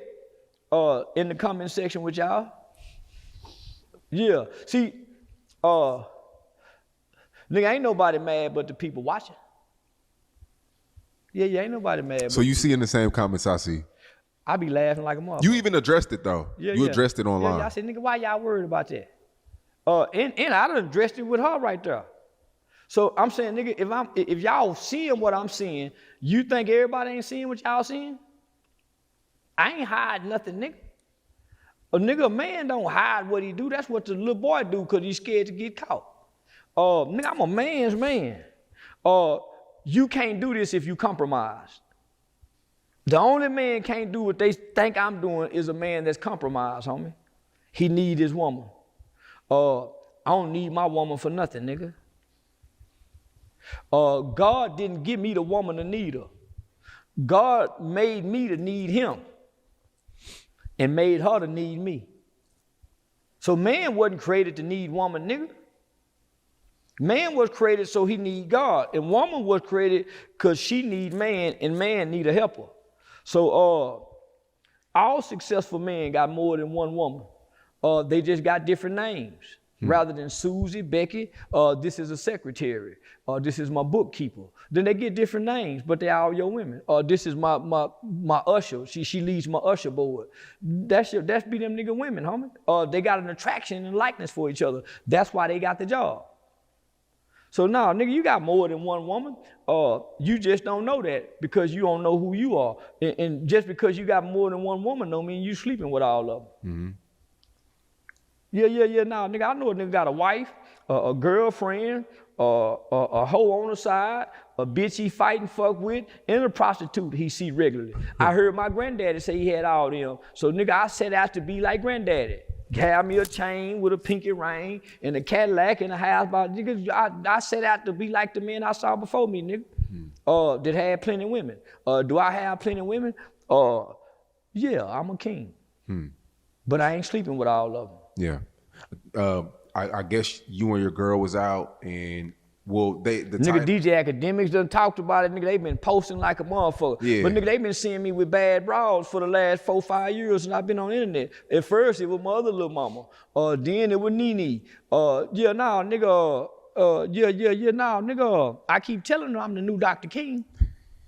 Yeah, they think cause I got the glass eye and nigga got the little bitty arms and my thighs ain't big like Sean's and them little bit ass short. Yeah, they think I'm supposed to be, nigga, I ain't got, nigga, I don't give a mother. And I got conversation. Listen, homie, conversation rules over everything. Yeah. Now you got to be able to hold up and back up some conversation. But now, nigga, I know how to make women feel comfortable. So when I meet a woman, homie, I don't try to fuck off the bat. That's where I beat most niggas at. I know how to talk and act like I don't want the pussy. And be wanting the pussy bad in the motherfucker. But I know how to stall them out and play like I don't want it. So the old niggas say, when you get with a broad for the first time and she think you want some pussy, old niggas say, nigga, you let them see it. So that means he say you let them see you get in the shower. Wash that body, let her look at it, let her touch it, let her feel it, but don't give it to her. Don't give it to her, nigga. Let her touch it, let her feel it, let her see it. Go jack that motherfucker out, but don't give it to her. Nigga, that's how you break a wall on a woman down. You do that 2-3 times, she swear to God you ain't nothing like these other niggas, and you everything like them niggas. Yeah. Nah, but then you gotta start presenting yourself like you not like them niggas. Explosive. Fresh. Domino's Ultimate Gunpowder Chicken. Part of the Ultimate Indian Feast. Is your laptop ancient? Don't get stuck in the past like Olaf. You'll find everything you need for uni at Curry's, like this Lenovo Flex 5 Chromebook Plus. Supercharge exam prep with 12 months of Google AI Pro. Turn your notes into podcasts or get Gemini to quiz you on your revision. Step into the future at Curry's. So I try not to show any sign of jealousy or nothing with a woman, homie. And I can be jealous, but I ain't gonna let it show because I know that she'll see that as a sign of weakness. To some women, they might find it flattery, but for the most part, it shows you're intimidated by another nigga. I think I'm a hell of a nigga. I think I'm a hell of a nigga, so I have an open line of communication with any woman I deal with. If I'm cheating, she gonna know it because I'm gonna be open with her. Because lying feels cowardly. Unless I want to be a coward to not hurt you. Nigga, you lie to your woman because you're scared of hurting her. But nigga, sometimes the truth is better than the lie, even if it hurt. You seeing another woman? Yeah, I'm seeing another woman. Why? Man, stop worrying about that bitch. Why you worried about another bitch? I done admitted it, but I ain't giving you no details on it. Man, why you question me about another bitch? Stop worrying about another bitch. Stop worrying about what a man do when you don't see him with. Man, you ain't doing no push-ups. You ain't doing no how. So I put it back on, man, worry about you as a woman.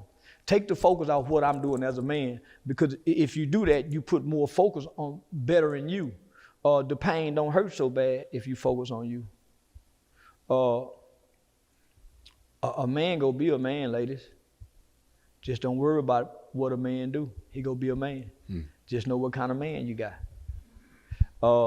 If you got the kind of man that you think is sleeping and cheating, get tested regularly. Make him go get tested regularly.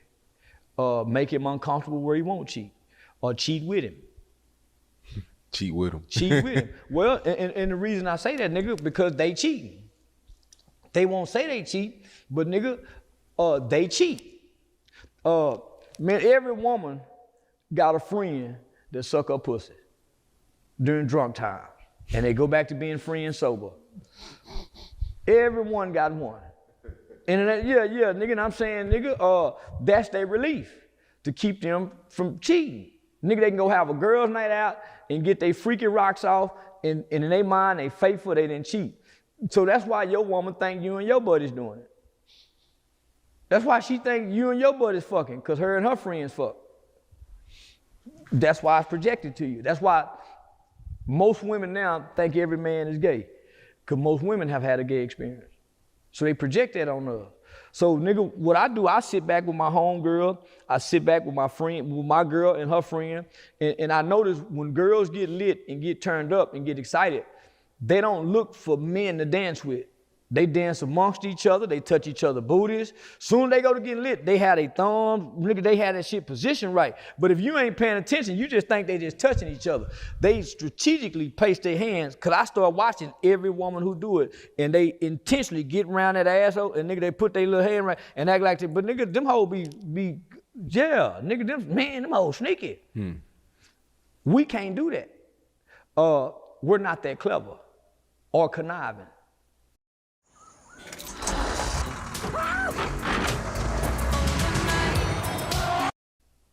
So we'll boldly get caught. So nigga, I start paying attention. So that's what makes the woman seem much more sexually disciplined than a man, because she can sneak and go free.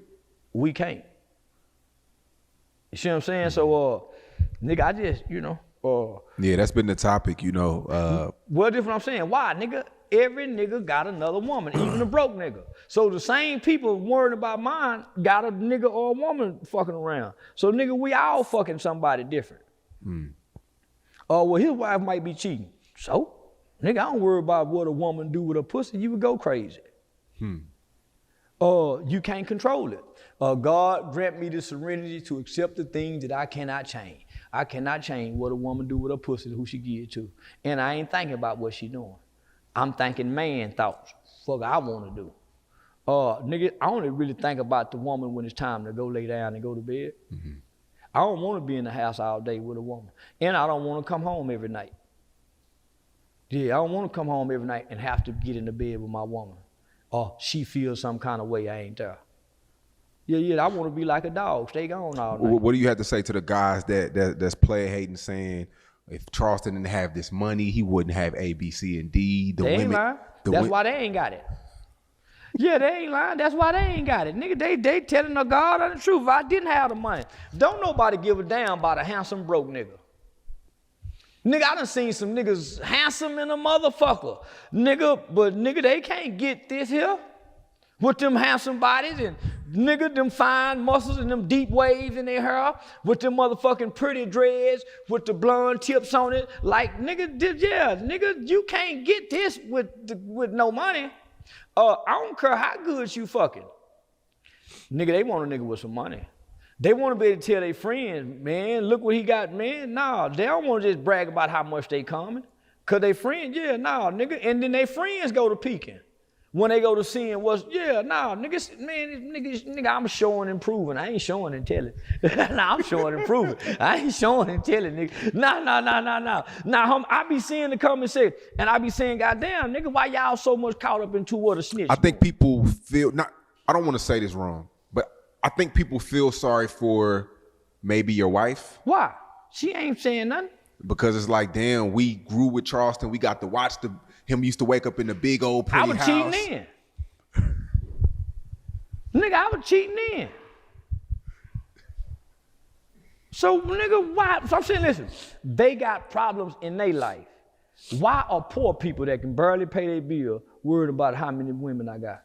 And they don't know if I'm divorced, they don't know if I'm single, they don't know nothing. Cause I don't talk my personal life. I don't talk my personal life. Nigga, I've been famous for almost 5-6 years now. They ain't seen me with my wife in probably 2 years. They ain't seen me with my wife in probably 2 years. So, nigga, they just speaking on the female they see me with, cause she's a very, you know, and they done see me, nigga, they saw how Brittany Renner was bouncing on this, nigga. Nigga, they mamas and aunties never respond like that. Nah, nigga, and I'm way more cuter in person than I am through these motherfucking fucked up lenses and things with these lighters and shit. Yeah, nah, nigga, all them hoes be saying, nah, they be catfishing on me. Nigga, I'm look good. You know, I'm sexy. Nah, nigga, don't let me be in Mac mode. So nah, homie, so I'm saying, nigga, this is how they get caught up into the celebrity gossip. The average people saying something done had a nigga cheating on them, don't give a damn about my wife. Don't give a damn about my wife. They wasn't saying that when they were putting the address online. When we was at, they didn't say, they didn't give it, man, they putting his wife's life in jeopardy. They wasn't saying that then.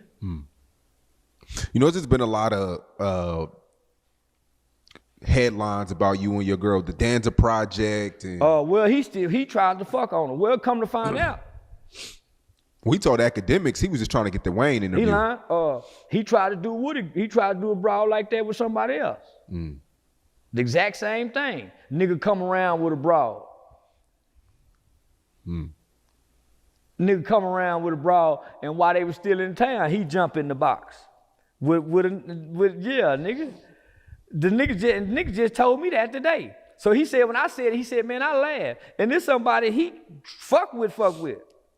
Homie, I know what nigga, cause I done knocked the nigga, yeah, nigga. So homie, listen, when he mentioned how bad she was more than 2 or 3 times, and let me know cause nigga, I done brought a bunch of bad ones through. But see, me and him done kicked it out a bunch of times, homie. So this what happened with these niggas. Nigga, I'm so motherfucking fly, nigga, with this shit. Cause nigga, I got money. So nigga, I can get whatever I want because I'm fly with the come, and I can, man, you know, I know how to present it. So man, these niggas done been out with me and see how these hoes respond to me in these clubs. Nigga, he got to pay the fuck in the club. I knock him out the club. See, he the nigga go upstairs at Tussie's and go fuck in the room. Nigga, you go see me next week and I got out in the back fucking with me. I don't fuck in the club. I don't do lap dancing. Nah, nigga, I score outside the club.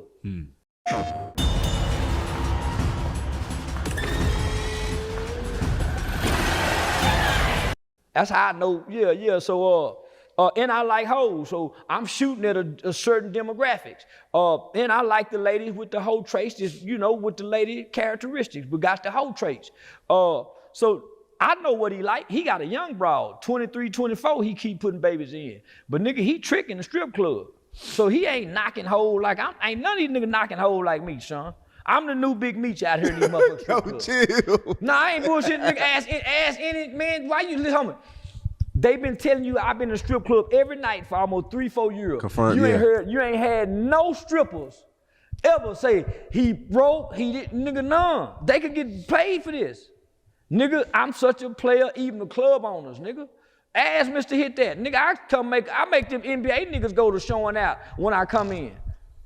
So now, homie, nigga, these niggas see I'm good with the ladies. I'm really a ladies man. I'm sure a ladies man now with a little bit of money. Nigga can wine and dine, and I got some campaign funds to get elected. See, most niggas ain't got no campaign funds to get elected. They just got a good speech. The politician with a good speech can't keep going on. I got campaign funds to run commercials, to do all kind of shit, to get elected. So, how many these niggas be hating? Cause every time they see me, as Rollo, as anybody, how many they always got a bad one. Always got a bad one. That's nigga ass half paint. Always got a bad one. So when I brought her, so nigga, I got her out of her city. Them niggas mad in her city. I bring her to this city. Nigga, they hoe be looking. I done took her to DG. Nigga, she been around a year. So it ain't like she knew. And we get money together. And she a professional gambler. So nigga, she got us to put something with something. And we got good business chemistry. But yeah, nigga, I'm on, nigga, you better not let your, I'm really a perfect gentleman. So if nothing else, nigga, women like that. And I'm funny. Yes, ma'am, no, ma'am. So nigga, you ain't gonna feel uncomfortable around me. So for one, that's attractive. And I don't run with a bunch of niggas. That's even more attractive. That's what keep my business secret. Just talk your business, not the hoe, cause the hoe getting something out of you. They benefit. Yeah, so yeah. Now mama say you getting something out of them, make sure they getting something out of you. That way it's a fair exchange. Have you been going back and forth with Kwame Brown? Yeah, he said something recently, when they thought I was canceled by the white people. But I only argue with a nigga like that for one video, cause me and him done bumped heads once before. 3-4 years ago, I ate that nigga up. Pause. Yeah. I ain't pausing shit. I ate that ass up. I ate his motherfucking ass. You damn near got me with that. I said, yeah, pause. Nah, ain't no pause shit. You ain't no pause, motherfucker. I ate his ass up. Nah, man, I don't want to go backwards. So that's why I don't want to do nothing with no LA gang banging. Somebody called me to come to do something with one of 4 extra cousins. I said, homie, I don't want to do nothing with a LA gang banging. That's going backwards. I don't want to argue with Bosco. I don't want to argue with Kwame. Homie, I done already beat all of them. They still online. They still in the house on YouTube waiting on a YouTube check. Homie, I done graduated to doing tours, movies. I ain't, that homie, they be wanting some attention. And if I give it to them, they got a nice little YouTube check for the month. But Kwame Brown, if I was in his position, the way he came to the internet, his name should be just as big as mine. Especially when he came with the Mama's Cooking. Homie, once I saw he didn't brand and market that Mama's Cooking because he had a thing going, he could have been selling merchandise. Homie, he's still online going back and forth. I'm selling merchandise, tickets, putting asses in seats. The objective was to evolve past this, homie. To ultimately being a Say Cheese TV, doing interviews. How many can't keep on doing this on YouTube and thinking, man, no, hell no. Have you been seeing the thing about the David kid, the artist that was dating a 13-year-old? Yeah. Found the body in his trunk. Yeah. What you think about that? He didn't do it. Out of here, all the evidence that's out there. When they gonna let it stay out this long and they got a little bit of evidence? They didn't arrest nigga with way less evidence. If nothing else, put him in jail just to put a hole on him. A dead body found in your car? Listen, hold on. If they find a dead body in me and your car, and this is our car, do you think they'll let me and you stay out like long? They got all, so think about this. If they got all this information on him dating a minor, an underage kid, and she looked like a white girl, mixed girl, what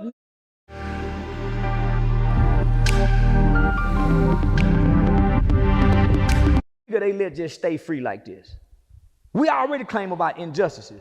You don't think, like we see in all the first 48s and crime units victims, they would find some kind of reason to hold him and keep him, make sure he don't do nothing to flee? They're not, no arrest. They got all this evidence to point to say he did it. He done sliced the body up because the body was butchered. So that means somewhere there's a location where there's been blood, where they put cut the lights. They got all this, no arrest. Y'all really think he done this, and everything points at him. That's why you can't go with this. If everything points at him, why hadn't they made no arrest when we see niggas get arrested with less evidence? With less evidence, circumstantial evidence they go to trial with. So they got all this physical evidence in his car, his girlfriend. Come on, man. Some man. She ran away to his house. Maybe the uncle was that's why she ran away. What do you mean? She ran away from her house to the artist's house. She's been missing for a year. The body comes up missing. The body was found September 7th or 9th. The body's missing. He's still going on tour. The body's in his car, chopped up, and he's still going on tour. He didn't report the car stolen. He didn't, he's talking about her music. So you mean to tell me OJ was found with a bloody glove, he was arrested immediately. With all the circumstantial evidence they found on OJ, they placed it. So you mean to tell me they got all of this on this and he still get to move freely amongst America, and they had to say, hey, we need to house arrest him, we need to do something. Nothing. We don't have no evidence of him going into the police station talking to nobody, but all of this evidence is against him. And y'all want me to believe that a black man in America get to move this freely with this much negative publicity on him, and he's possibly guilty. I like to think outside the box. Guys. Why would they let him walk this freely, only to lose endorsements and sponsorships and cancel shows and not his freedom? In the climate that we're in. In his car, though. Listen, who said it's his car? The police. The car's registered under his name. Registered under his name. Maybe I bought it for them. Him, her. I got a bunch of cars out here I done bought, Sean, for people. That don't place me as the murderer. But as good as technology is today, you guys want me to believe that every single piece of evidence points at his guilt, and they don't have probable cause to arrest him. Okay, fuck the death. He was dating a 13-year-old girl. So we got all the evidence. It's evidence. And you want me to believe that she's dead and the police have not even arrested him for being involved. I don't know if he killed her. Hold on, listen to me. The mother of somebody can say he was messing with her, right? The mother did. So you mean to tell me if he was really messing with her, and they got proof and evidence, if nothing else, they get him on sex charges with a minor so we can at least hold him in jail while we investigate this murder, while we can put pressure on him. See, right now, there's no pressure on him to talk or nothing. So obviously, the evidence don't really point at him. They don't let black men get away with these kind of crimes, Sean. Not in America. Not under this president. Not under this president, homie. Not under this president with this Department of Justice and FBI director. They are not fit to let a black man. You see what they did to Diddy? He's randomly on video washing all her shoes. Are you seeing this shit? I am, and I'm also saying. Do you randomly wash your girl's shoes? All of them? Hand scrubbing? Yeah. No, you don't. I swear to God. You gonna go buy her some new ones, nigga. You rich now. I can call her right now and say, man, give me them shoes. So nigga, you getting money now. Man, I clean them new shoes because I still clean mine. Give me your jewelry. I clean your good. Man, yeah, I do my daughter. Let me clean your shoes. Yeah, I'm gonna clean my girl's shoes. When you got money, you pay for them hot dollars. Man, can we fit go out? Because she ain't gonna clean them. I'm saying, homie, listen. Y'all want me to believe that we're mistreated by the police. So what y'all always saying? That it's unfair, we don't get a fair shot. Why are they giving him a fair shot then? With all the evidence. And this is circumstantial. And we seen them go to trial on circumstantial evidence. Lil Durk. Fancy a spin? Check out these incredible slots. 32 red. What's This is a high-profile case that any prosecutor, any FBI investigator would want to get on to get this guy. You can't make me believe they going this easy on the that done something this horrible to a kid. And he still, and all the black people saying this. When they canceling people's shows for speaking on Kirk.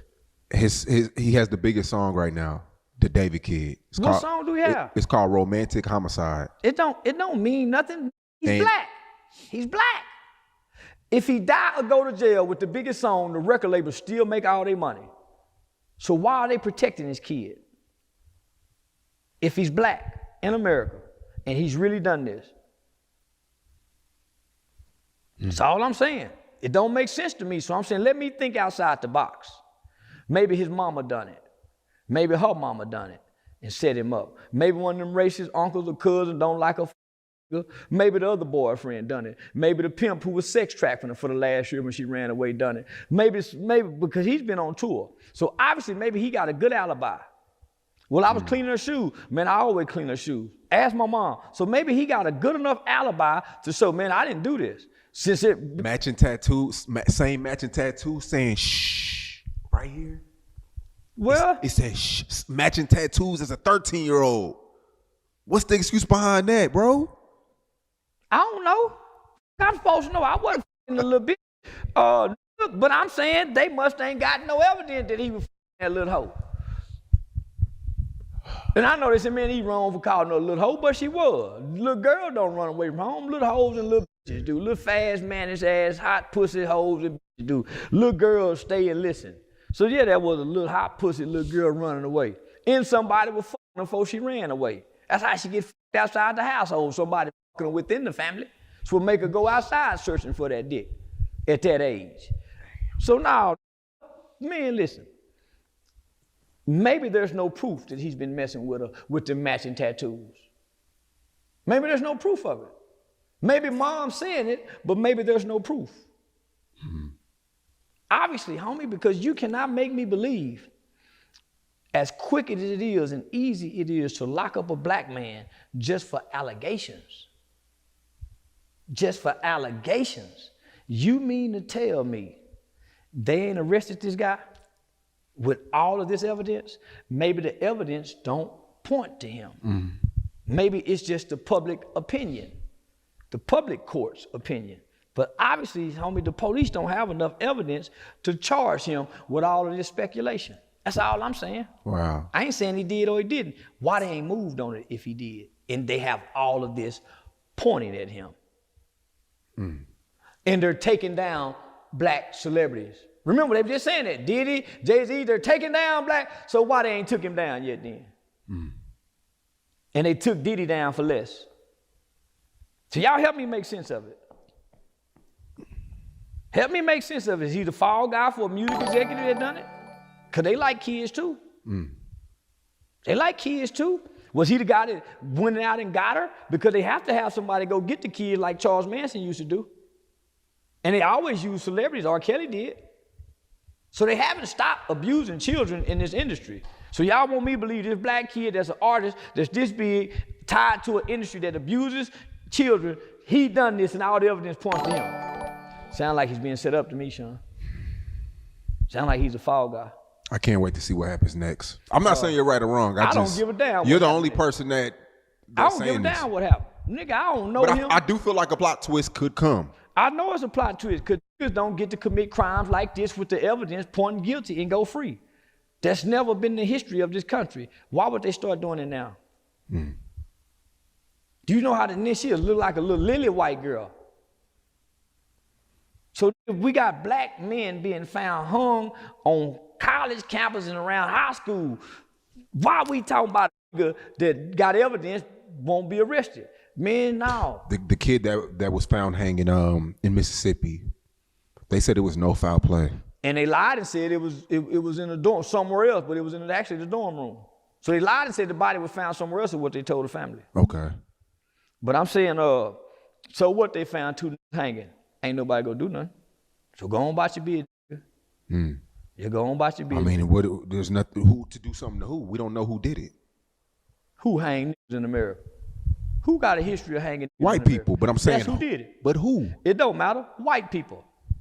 At AJ Bell, we're all about making investing easy.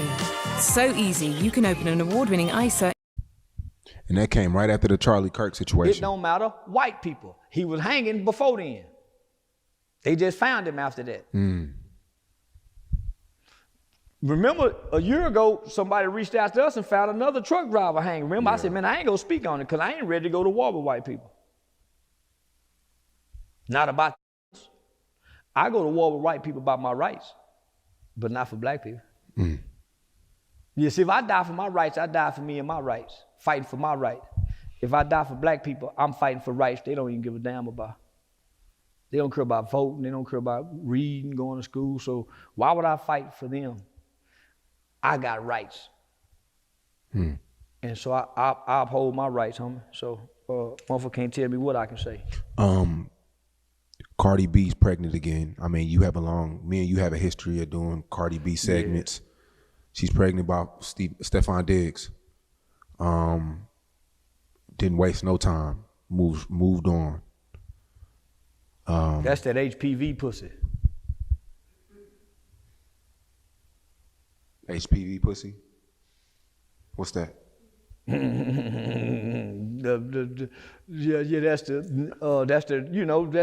the herpes pussy. Human papillomavirus. You know, they give the kids so they give kids immunization shots for that now. So all young girls 12 and something in Texas have to have the HPV vaccine.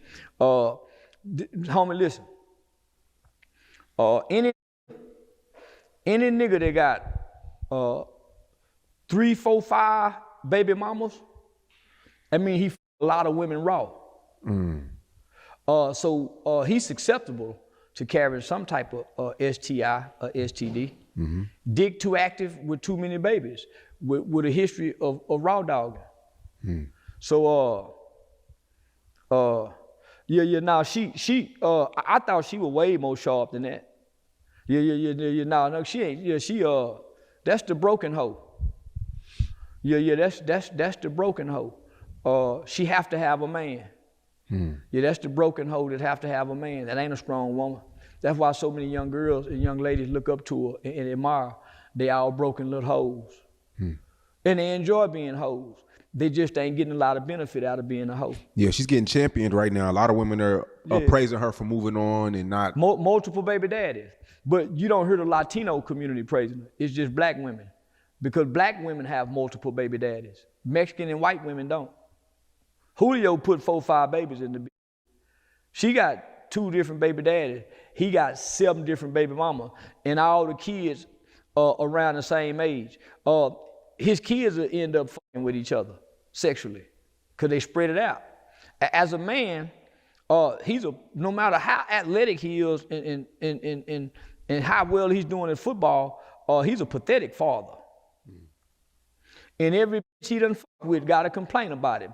Cardi go be complaining. Any kick them whole ass. Any type of kick you in your ass and be kissing on them turtles, putting that dick off in you saying he's sorry. You made me do it. You see what you made me do? And be making you come while he blaming you for the ass. He that kind of all them hoes, bro, and he a freaksman. He like to So she just a cum bucket.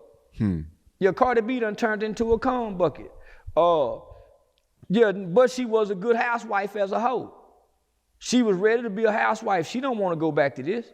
She hates she having a baby, so she got to try to make it look good, homie. But no woman have ever been proud to be the other baby mama while we both pregnant. So, yeah, sure, that's both our baby, homie. She had to say it jokingly, not to cry. So I think 2 of those babies was born in wedlock, right? Offset baby, she was born in wedlock. The other baby gonna be a problem because it's a bastard baby. So you got a bastard baby and you got 2 children born in wedlock. You got 2 born in wedlock and you got 1 born out of wedlock while you're married. That's not Stephon Diggs' baby. That's Offset baby by law. By law. That's his baby. That's his baby. And if I were that nigga, I'd play dirty and claim the baby. Get a baby my name and mistreat it. One toy for Christmas, and my real kids get a bunch of toys. Yeah, my kids get flown in on a helicopter for their birthday party, and we doing the hot dog and chili and the cake and ice cream at the poor grandmama house for that baby. Yeah, that's how I would do that. Yeah. Most things just come around once, but the timeless stays.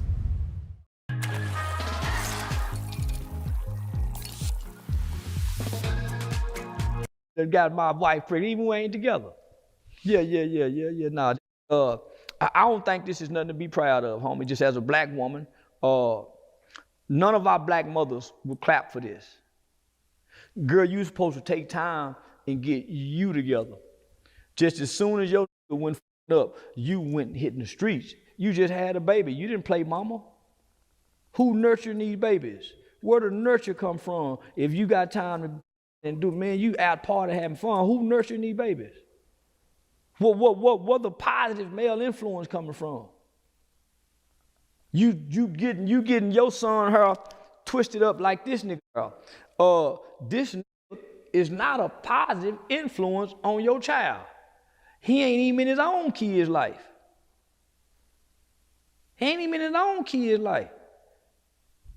So, man, she was better off staying in that grass, because it don't look like it's green over her. Yeah, somebody said from a wife to a baby mom.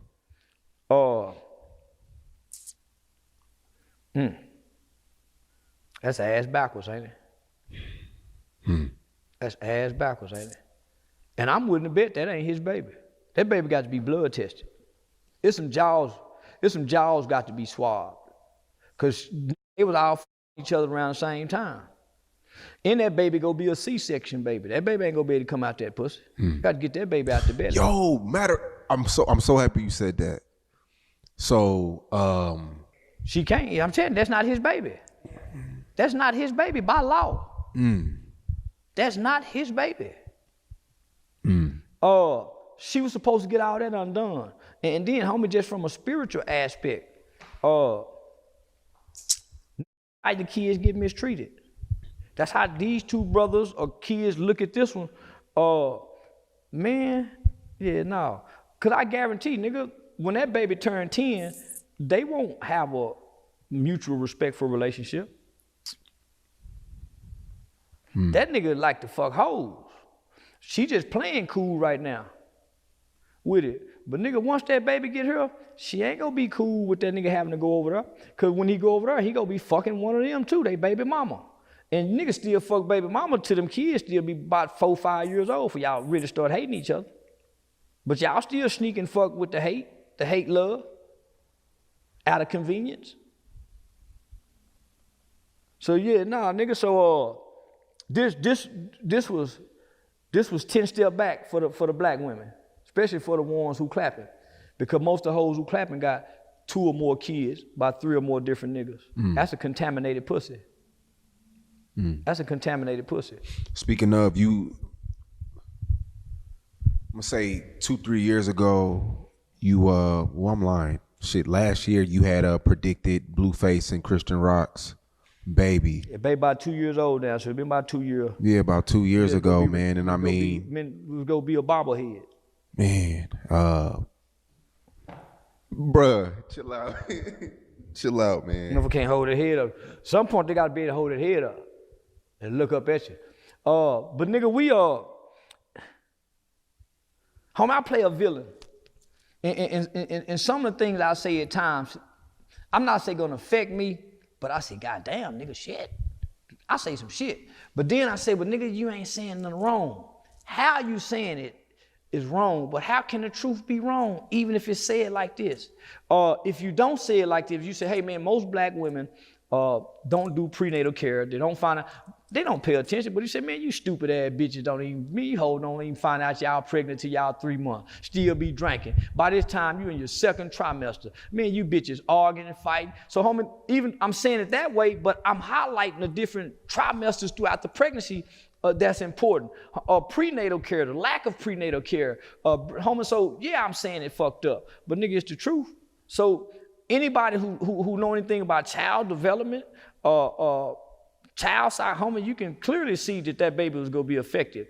For one, the level of violence while she was pregnant, the different outbursts of anger. Nah, nigga, and she was drinking. We was seeing her drinking in the club pregnant. We was seeing her smoking. And nigga, they was cheering for her. Nobody was shaming that behavior. Nobody's shaming Cardi B's behavior. A man have always done what Offset is doing. Women have not always done what Cardi them is doing. Women have always went and fixed them first, because if they fixed them, it fixed the man problem. If women fixed them, it fixed the man problem. Cause now nigga gotta pull his pants up to get some pussy. Nigga got to start opening car doors to get. If they fixed them, it fixed the weak man problem. They accepting these weak men. If they up the standards, then the standards won't be lower. But nigga, they lower the standards so goddamn low. They have to share us. Especially if you're a hell of a nigga. They have to share a hell of a nigga, homie. They just don't realize it yet. That's why they friends want to fuck them with it. That's why, yeah, nigga, a hell of a nigga is rare, especially for a woman to be bragging about him, because very few women really brag about their man. Because most niggas don't give a bitch nothing to brag about other than some dick. So, yeah, nigga, I almost want my son to go, go cross the railroad tracks and marry. I don't want to marry no black chick. Really? Yeah, I'm the last black baby of my family, because I got mixed children. Yeah, I'm the last black baby. Damn, so. After me, it won't be unless my brother have a baby, and then my sister, her children's name changed. So the last name White, nigga, there won't be no more black people as whites, because I went and had mixed children. Does your son like black women? No. Mexican? He like mixed women, mulattoes, whites, Mexican, everything but black. I've never seen him bring a full black girl home. You never asked him why? I've been happy he had. Why? He go have to whoop the bitch. You can't bring, black women today, his age group, you gotta kick their ass. You can't sweet talk them, you can't hold the door, cause they bitch ass nigga, say my nigga, say, they gangster. So nigga, you got to hit one of them hoes upside the head and hold her down and show her you stronger than her. There's still good black women out here. Not for his generation. Really? Yeah, they ain't gonna know how to cook. Look what they honor and praise. A woman married shouldn't never be pregnant by another man. That's never been the normal. So imagine the young ladies up under these women. Shit, man. Yeah, nah, nigga, I'm glad. Nah, I'm glad my son ain't bringing home no full black chick. They ain't raised right today. At least the other people got culture where this little girl know how to be a woman, clean, cook. So my son got a mixed broad. She got a white mom and a black daddy. And nigga, they a perfect little couple. So what I realized is mixed couples work good together. If you get a mixed nigga with a full black chick, then you're gonna have the color stigma to come up when they get into it. But them light-skinned nigga activity, them yellow niggas, so you gonna have all that come up. Well, we black and Mexican, that's that Mexican side of it. So nigga so I remind my son, nigga, you ain't black and you ain't Mexican. Neither side will accept you completely. So don't claim neither. You're both biracial. You're nothing like a Mexican or a black, nigga. You're totally different. So that's what I remind mixed kids, nigga, you ain't what they tell you are. You who you connect with. Other mixed people. And that's when we'll finally see peace in the world, when there's more mixed people connected. I know your daughter's younger. Would you prefer her to date a black man? I mean, of course, right? I'd rather my daughter be a lesbian. Get the fuck out of here. I swear to God. Nah, man. I'd rather my daughter be a lesbian than to date a nigga. I don't want no fool. People may say that's self-hate, though. It is. The nigga shit stop with me. I'm the last in my family. There will be no more niggas going forward. I'm the last. It all stops right here. I'm breaking the soul. I'm cutting the curve. I intentionally had biracial children. For one, I didn't want the problem you have. So I've been able to have full access and control of my legacy by not having full black children. I ain't never heard, these are my kids. You can't, no, I got to say so. And from naming them to everything. So the black woman wasn't gonna let you do that. The black woman take control over the black man's legacy by way of his children. If she want to give him another name, she can do that. So, I intentionally had biracial children. Is that self-hate? Yeah. I love me. I don't love us. Yeah, so I didn't want to produce us. I didn't want my daughter to be ashamed of her real hair. So I wanted to make a baby that had the real hair like the fake hair that the women put on their head. Mm-hmm. I got tired of putting an S-curl on my head and leaving it on there so long where nigga, it burned my scalp because I want some waves. I made a baby that was born with waves. So yeah, I went and made what I wanted, what we wanted. Yeah, we stay out the sun for what, man? I don't want to get black. So I went and made what we honor and call beauty. And they look like some beautiful gerber babies. What if she had a mixed boyfriend? I can settle for a white mama and a black daddy. Yeah, but I don't want no black mama and a white daddy, or black mama and a Mexican daddy. The mama have to be white. I don't want the mixed baby coming from the black mama. Wow, so you feel like all this stems from a black woman? Yeah. More than a black man, a black woman? Yeah. Wow. Yeah. Because the mother is the first teacher who teaches you discipline, who gives you your temperament. Why are you so easily angered? Because your mother was easily angered. Why do you fight so quickly? Because you were hit so quickly. By who? Your mother. Most niggas aren't abused by other men. Most niggas' neglect and pain stems from their mother. Their anger is replaced by their father. Most niggas' pain and hurt and neglect stems from their mother, but the anger is directed at the father so they don't feel guilty for feeling like this about mama. So they take everything else on everybody else because this is how they really feel about mama. Who abuse women, pimp on women, that's how they really feel about mama. If that's aggressive and disrespectful to women, that's how they feel about mama. If you trace their roots back, it's a mama problem. Niggas who hurt other and just seem angry all the time, he got a daddy problem. The angry all the time mad nigga with his mama. But when you look at his anger, it's rooted back from mama's frustration. Get y'all goddamn ass up, sit down, because she frustrated with no man. So his frustration is his mother's frustration when he come to school. Yeah, he missed daddy, but he ain't angry about daddy today. He angry because mama hit him upside the head, told him, get your ugly ass on the bus. And he feel ugly today with the mismatched dirty socks on. So nah, homie, everything stems, when you look at Jeffrey Dahmer, go look at them mamas. Some of the most heartless niggas in the streets come from that hood mama. FBG Duck, King, them hood mama be them heartless street killer nigga mama who be with the shit with them. Help them sell dope, let them hide them be the dangerous niggas.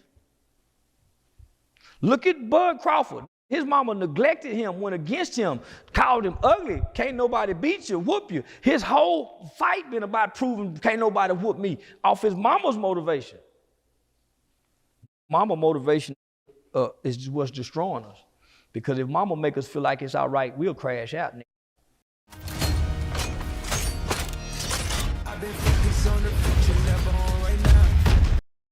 Mama say go kill them niggas, you'll be in trouble. And that's what's happening. That's why I get my son and my brother now, them kind of mamas is the problem.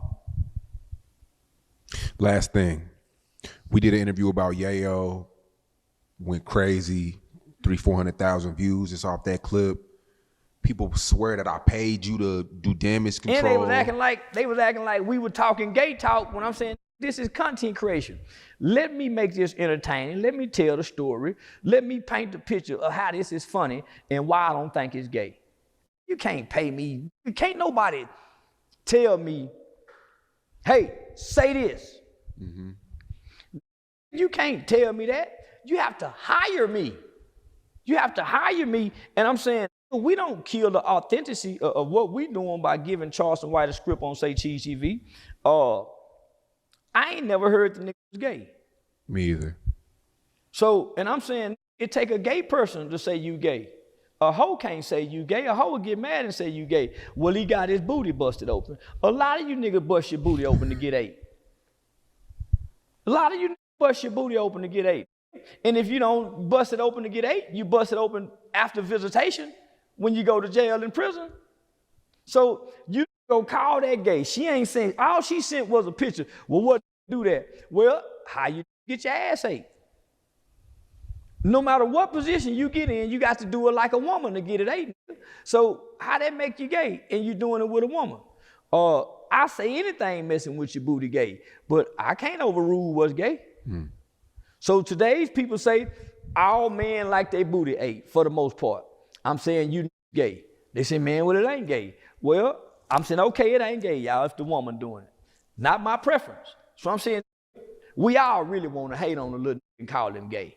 We would love to say this, but I ain't finna run with wrong like it's right. And I'm saying, homie, the broad just showed a picture of the nigga in his ass. I wanted to go in on him, but the real player in me said, man, homie, they just hot side. What does Yayo do? I know you said he should speak out, but what should Yayo do? It's been 3 weeks. He gotta come give an interview and look the camera head on, nigga. Yeah, he said he's not doing no interviews. Well, I tried to. Well, that's where he's up at.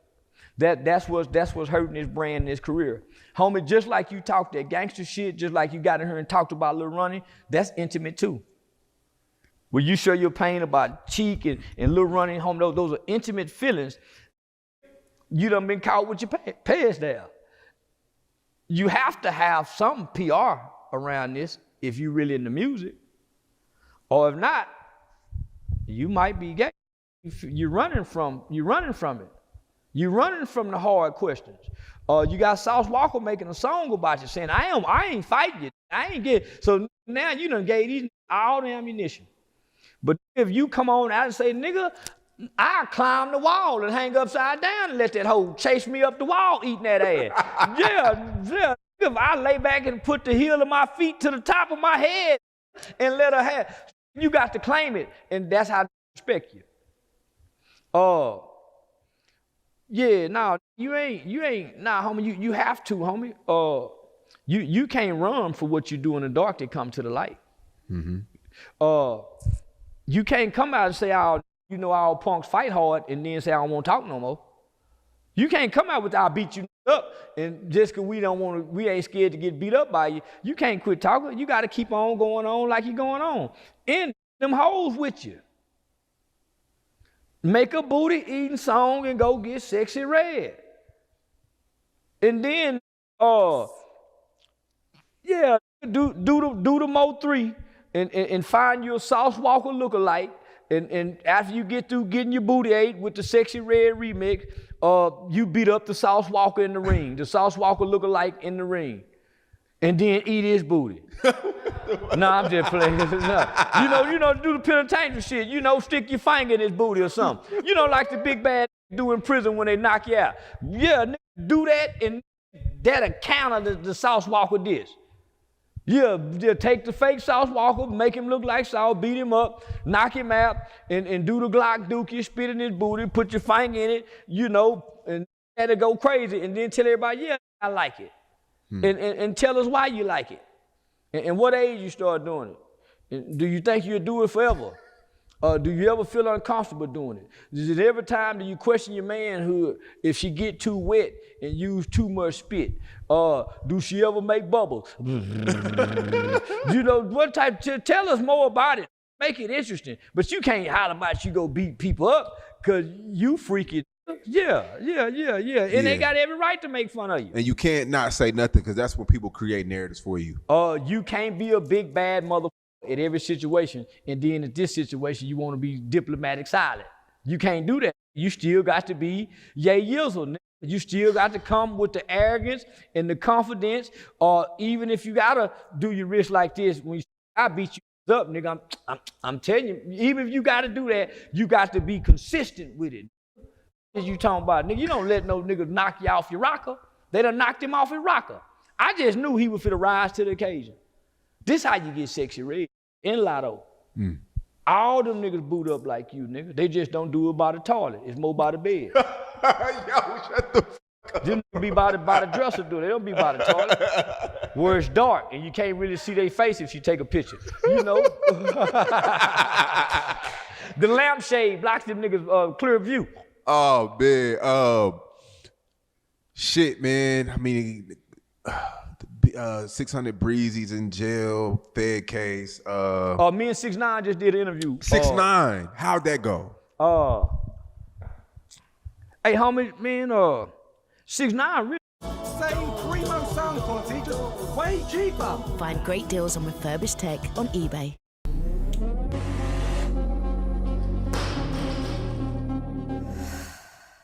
Really a real. I love his energy, man. Homie, hey, homie, he really a real homie. Yeah, homie, and he ain't a hoe, homie. Not that make you real. You can be a hoe type, still be real, because you don't display the level of violence and aggression that other people have. He got heart, homie, and he honest enough to say, I did this. He don't shy away from nothing that he's done that could be considered shameful. Yeah, nah, with him. And we had a great interview. Yeah, we had a great interview, homie. Yeah. He ain't dumb. He's very knowledgeable with the industry, with selling music. Like I told him, he would have done way better staying Latin and going. He went Latin and he came back. I told him he should have never came back. But the industry do owe him an apology. Why'd he come back though? The spirit of you. Yeah, it's the spirit of who he is. It's a nigga trapped in that Mexican body. Cause he grew up with our he did to me, you know, do what you can to fit in with the nigga. Even, yeah. So, you know, man, like my from Michi from New York said, homie, they was already on the 9 trades. Most of them niggas were wanted for other things. 6ix9ine really didn't tell on them. Yeah, he really didn't tell on. Yeah. So I salute him. So yeah, between him, me and Lil Woody just sat back down. We finna start doing. Me and Woody had a long talk. Yeah, we had a long talk, man. That's dope, man. I mean, it seemed like you squashing beef with everybody. Rainwater, Woody. Humble, it ain't no real beef, cause I ain't. It's just a bunch of misunderstanding and getting their feelings and act off the uncomfortable side of the feelings. Yeah. Nah, you know, like I told Woody,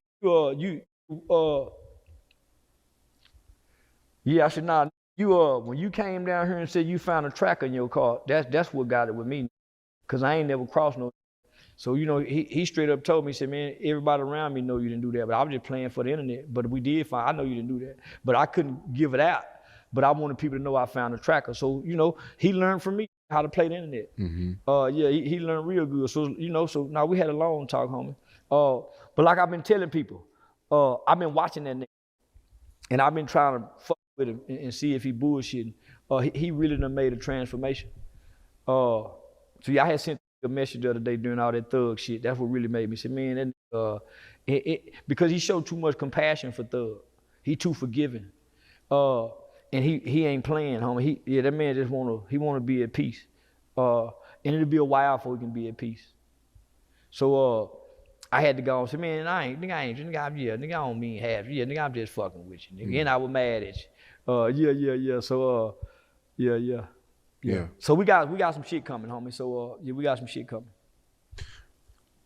What else do you have coming in the future? I mean, 10 shows have been canceled. 10 shows have been canceled. I just got picked up. I don't know if it's QCDM, Lil Yachty. So I just got picked up for a major comedy show in Atlanta.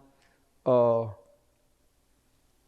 got another interview coming up with 6ix9ine. Me and Woody got some more 20 versus 2s coming up. Me and Woody finna start talking to the kids, doing youth engagement and youth advocacy together. Me and Aiden Ross start back streaming soon. More for the holidays. So it's more like we finna go out more into to our communities, homie. You know, kind of like what Castanet and them is doing with the other cities. So yeah, we finna go into our community, right. And tap more back into the youth side of the hip hop culture. Right. So my shows didn't get canceled. So a lot of the clubs, so a lot of the clubs feel like I would be in danger. Really? Yeah, a lot of clubs feel like for my safety. So I didn't get canceled because of what I was saying. There was only one club, and that was the DC club, that was really kind of upset about what I said.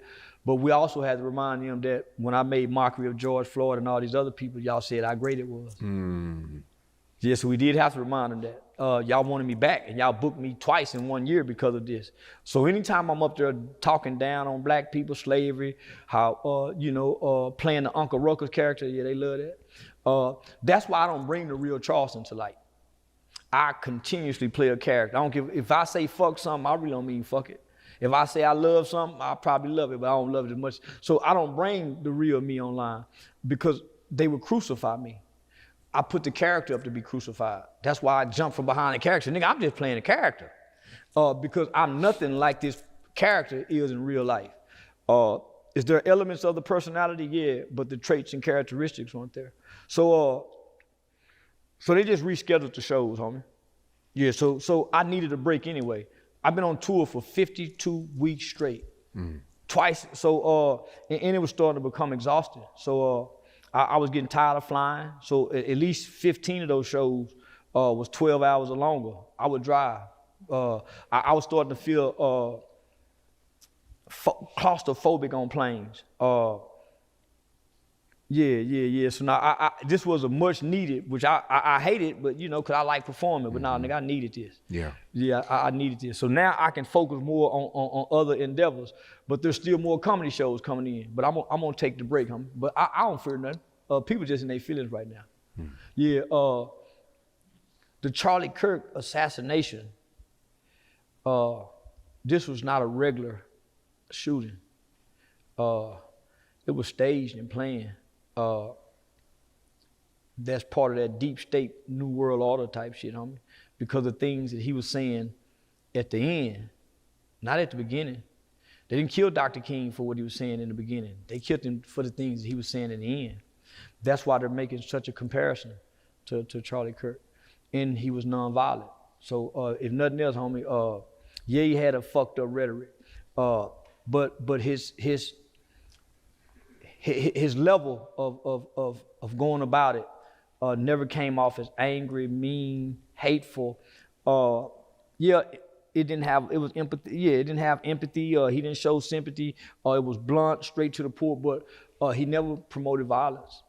Dr. King never promoted violence. So, yeah. So, well, you went off on a guy when he compared Martin Luther King to Charlie Kirk on Twitter. Was it X Spaces? Yeah, I did on X Spaces because nigga Charlie Kirk never was arrested. You know how many times Dr. King was arrested for this fight? Nigga, what about Bloody Sunday? Nigga, Charlie Kirk never had to endure any aggressive opponents that will hurt you, that will kill you. Nigga, Dr. House and them families was threatened. Charlie didn't go through none of that. And Charlie was funded. Nigga, Dr. King wasn't funded. Dr. King was fighting for the rights of people. Charlie Kirk wasn't fighting for our rights. He was just talking about black people problems. Yeah. And he said our rights was a mistake. He said our rights was a mistake. So you can't compare a white man in 2025 to a Negro colored man in the 1960s. That don't even compare. Mm-hmm. The privilege alone separates the two. It's easy for him to go on a college campus and never have nothing done to him until he was killed. Everywhere Dr. King went, he was threatened under danger. That's the difference. Dr. King say all people hold hands. Charlie wasn't talking like Dr. King. Charlie was talking against black people with nothing good to say. With nothing good to say. We never had this many millionaires ever in the history of black people, even with Black Wall Street. Never. We've never dominated all sports like we do today. Even then, they barely let us in. Our Negro League, the Negro League was doing better. They went and took Jackie Robinson to pull him away from the Negro League. For one, he was a handsome, articulate, educated black man who was a soldier for the army. That's why we know Jackie Robinson. But it was niggas in the Negro League way better than Jackie Robinson. They always take one and put him before us. The FBI, J. Edgar Hoover said there will never be another black messiah. He just didn't mean black messiah. Nigga, they got something on every president it is. J. Edgar Hoover shit. So you think the FBI, you think they not, come on, my nigga. But this ain't my business to be talking about them folk business. This ain't got nothing to do with us. We can't control it, and we don't know what's going on because they get to declassify and classify information for years that we don't get to see. So I'm saying to everybody, isn't it ironic that those 20 women who was at Capitol Hill that says if they don't release the Epstein files, I will tell you who was having sex with me?